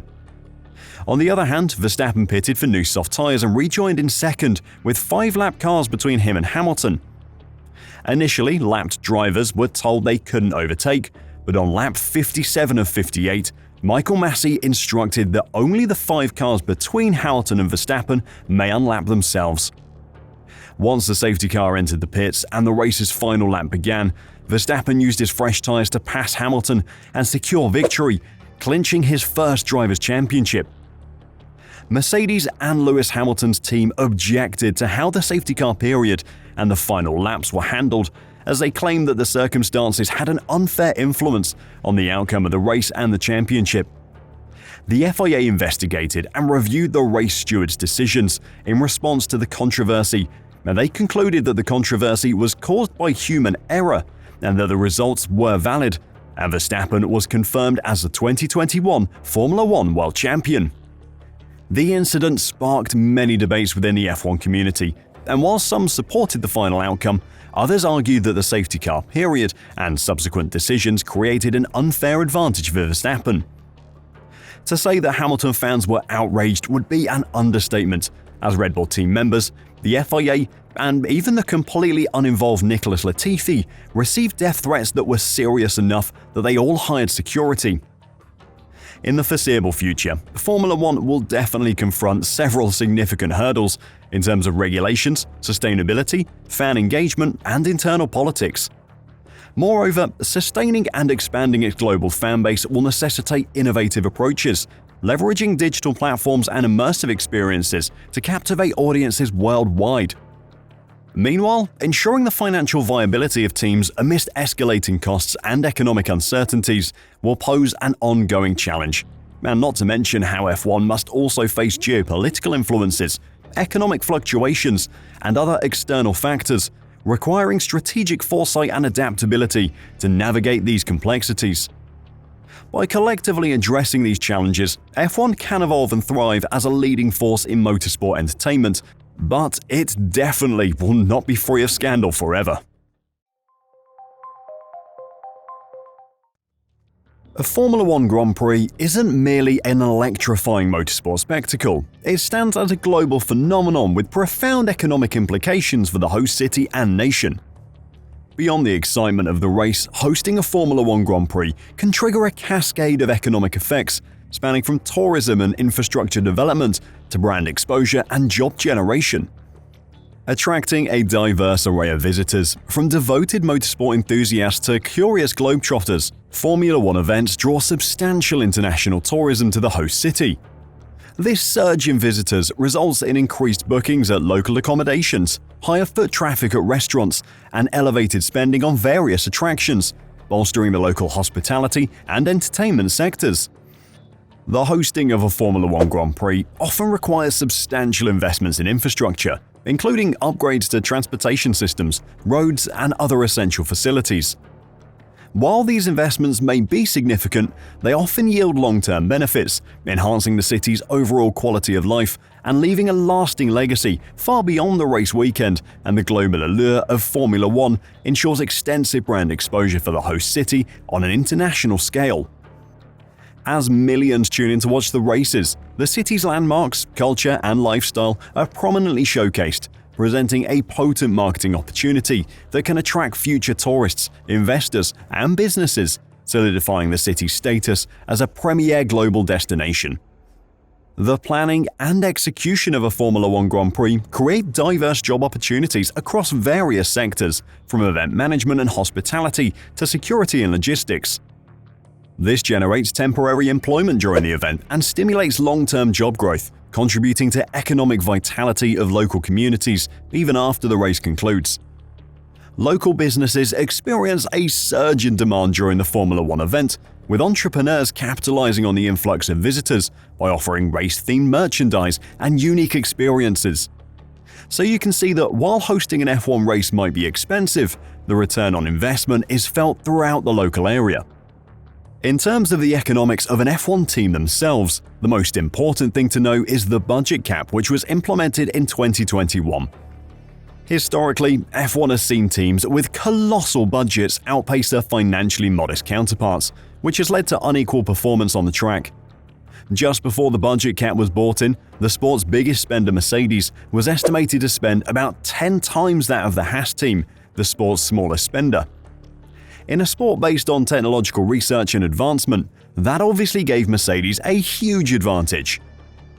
In order to curb the disparity between the haves and have-nots, and to try and stabilize the financial situation of many teams, in 2021, F1 introduced cost caps in its sport. The originally planned $175 million cost cap for 2021 was reduced to $145 million in response to the widespread economic turmoil associated with the COVID-19 pandemic. For the 2022 season, the F1 cost cap was reduced to $140 million, and it fell to $135 million for 2023, and will be adjusted for inflation in future years. The impact of the budget cap introduction resonated most visibly with Formula One's top-funded teams, Mercedes, Red Bull, and Ferrari. These powerhouses have undergone substantial adjustments, such as reallocating staff to non-F1 projects to exclude their salaries from the expenditure equation, or in some cases, letting go of staff they could no longer afford. Nevertheless, the repercussions extend beyond the Big Three, as McLaren, Alpine, and the burgeoning Aston Martin squad find themselves edging closer to the cap limits as the financial threshold declines. Cyril Abiteboul, former Renault boss, talked about the shift towards a competitive paradigm, emphasizing efficiency over extravagance, saying that it's a new way of thinking, a new way of doing things, that should reward planning, that should reward management of the resources, management of the talents, management of good execution, rather than only recognizing just the ability to spend the most in the sport. Mercedes technical director James Allison acknowledged the profound challenge of adjusting to reduced spending levels as the team navigated the 2021 season. The biggest of these by far is trying to understand and assimilate the new financial regulations, the so-called cost cap regulations, to make sure that we can adapt our organization to operate within the much tighter confines of this new regulation. Outsourcing non-core functions and forming strategic partnerships with external suppliers can help teams reduce costs while still accessing specialized expertise and resources. One of the most successful partnerships in F1 in recent years arguably is the Oracle and Red Bull Racing one. While they tend to just be referred to as Red Bull, the championship-leading team's full title is actually Oracle Red Bull Racing, having signed a title sponsor agreement with the American company in 2022.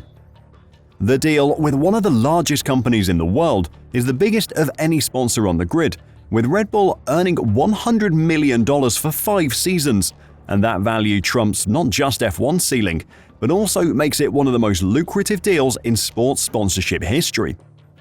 As well as the financial benefits, Oracle also supplies the team with both on-track and off-track data, which, in the words of Christian Horner, is an integral part of our success as an organization.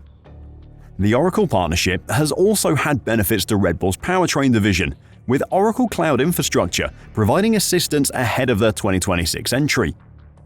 Then we have to mention a successful partnership between Mercedes and Petronas, one that brought them 8 constructors' titles in a row from 2014 until 2021.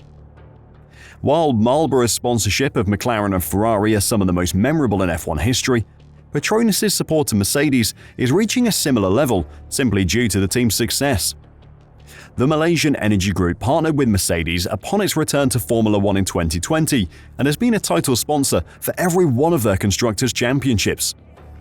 The last round of contract renegotiations took place in 2022, following reports the long-term sponsor may leave the sport, but Petronas reaffirmed their commitment to Mercedes with a new deal set to begin in 2026 and focused on sustainable fuels.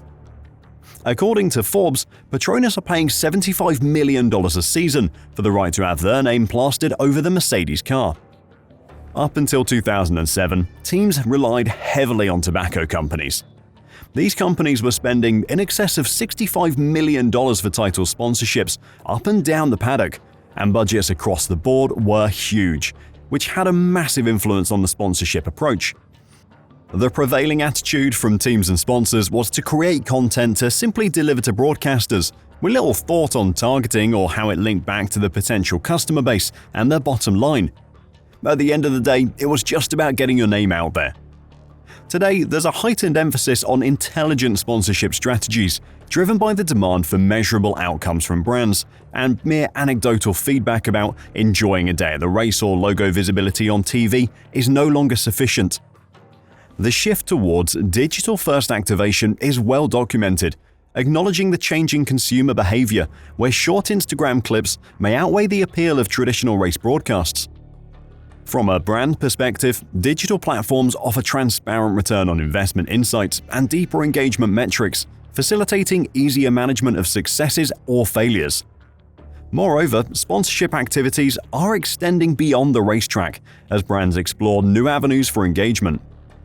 For instance, Logitech's successful partnership with McLaren's esports initiative led to a significant increase in steering wheel sales. Examples like Randstad's collaboration with Williams to establish the Randstad Engineering Academy showcase innovative non-race activations. This initiative, providing mentorship and support to young engineers, demonstrates fertile ground for brand engagement. Looking ahead, the future of Formula One appears promising, with the sport's rapid digital growth commended. However, stakeholders must continue efforts to justify partnerships for brands seeking authentic and measurable outcomes, contrasting with past approaches focused solely on short-term gains. In an increasingly cynical world, brands must strive for authenticity in their partnerships to resonate with audiences. Pirelli's partnerships with teams exemplifies authenticity, as their product's indispensability to the sport naturally aligns with team operations. For brands lacking a natural connection, the challenge is greater, but this dynamic fosters increased competition and creativity in sponsorship, ultimately yielding superior results for the industry as a whole. Well, there you have it. That's absolutely everything you need to know about Formula One. Of course, there is always more to learn about this deep and complex sport, and if you want to stay up to date with everything F1 has to offer, then make sure to subscribe so you can enjoy our daily news updates. Until next time, drive safe and bye for now.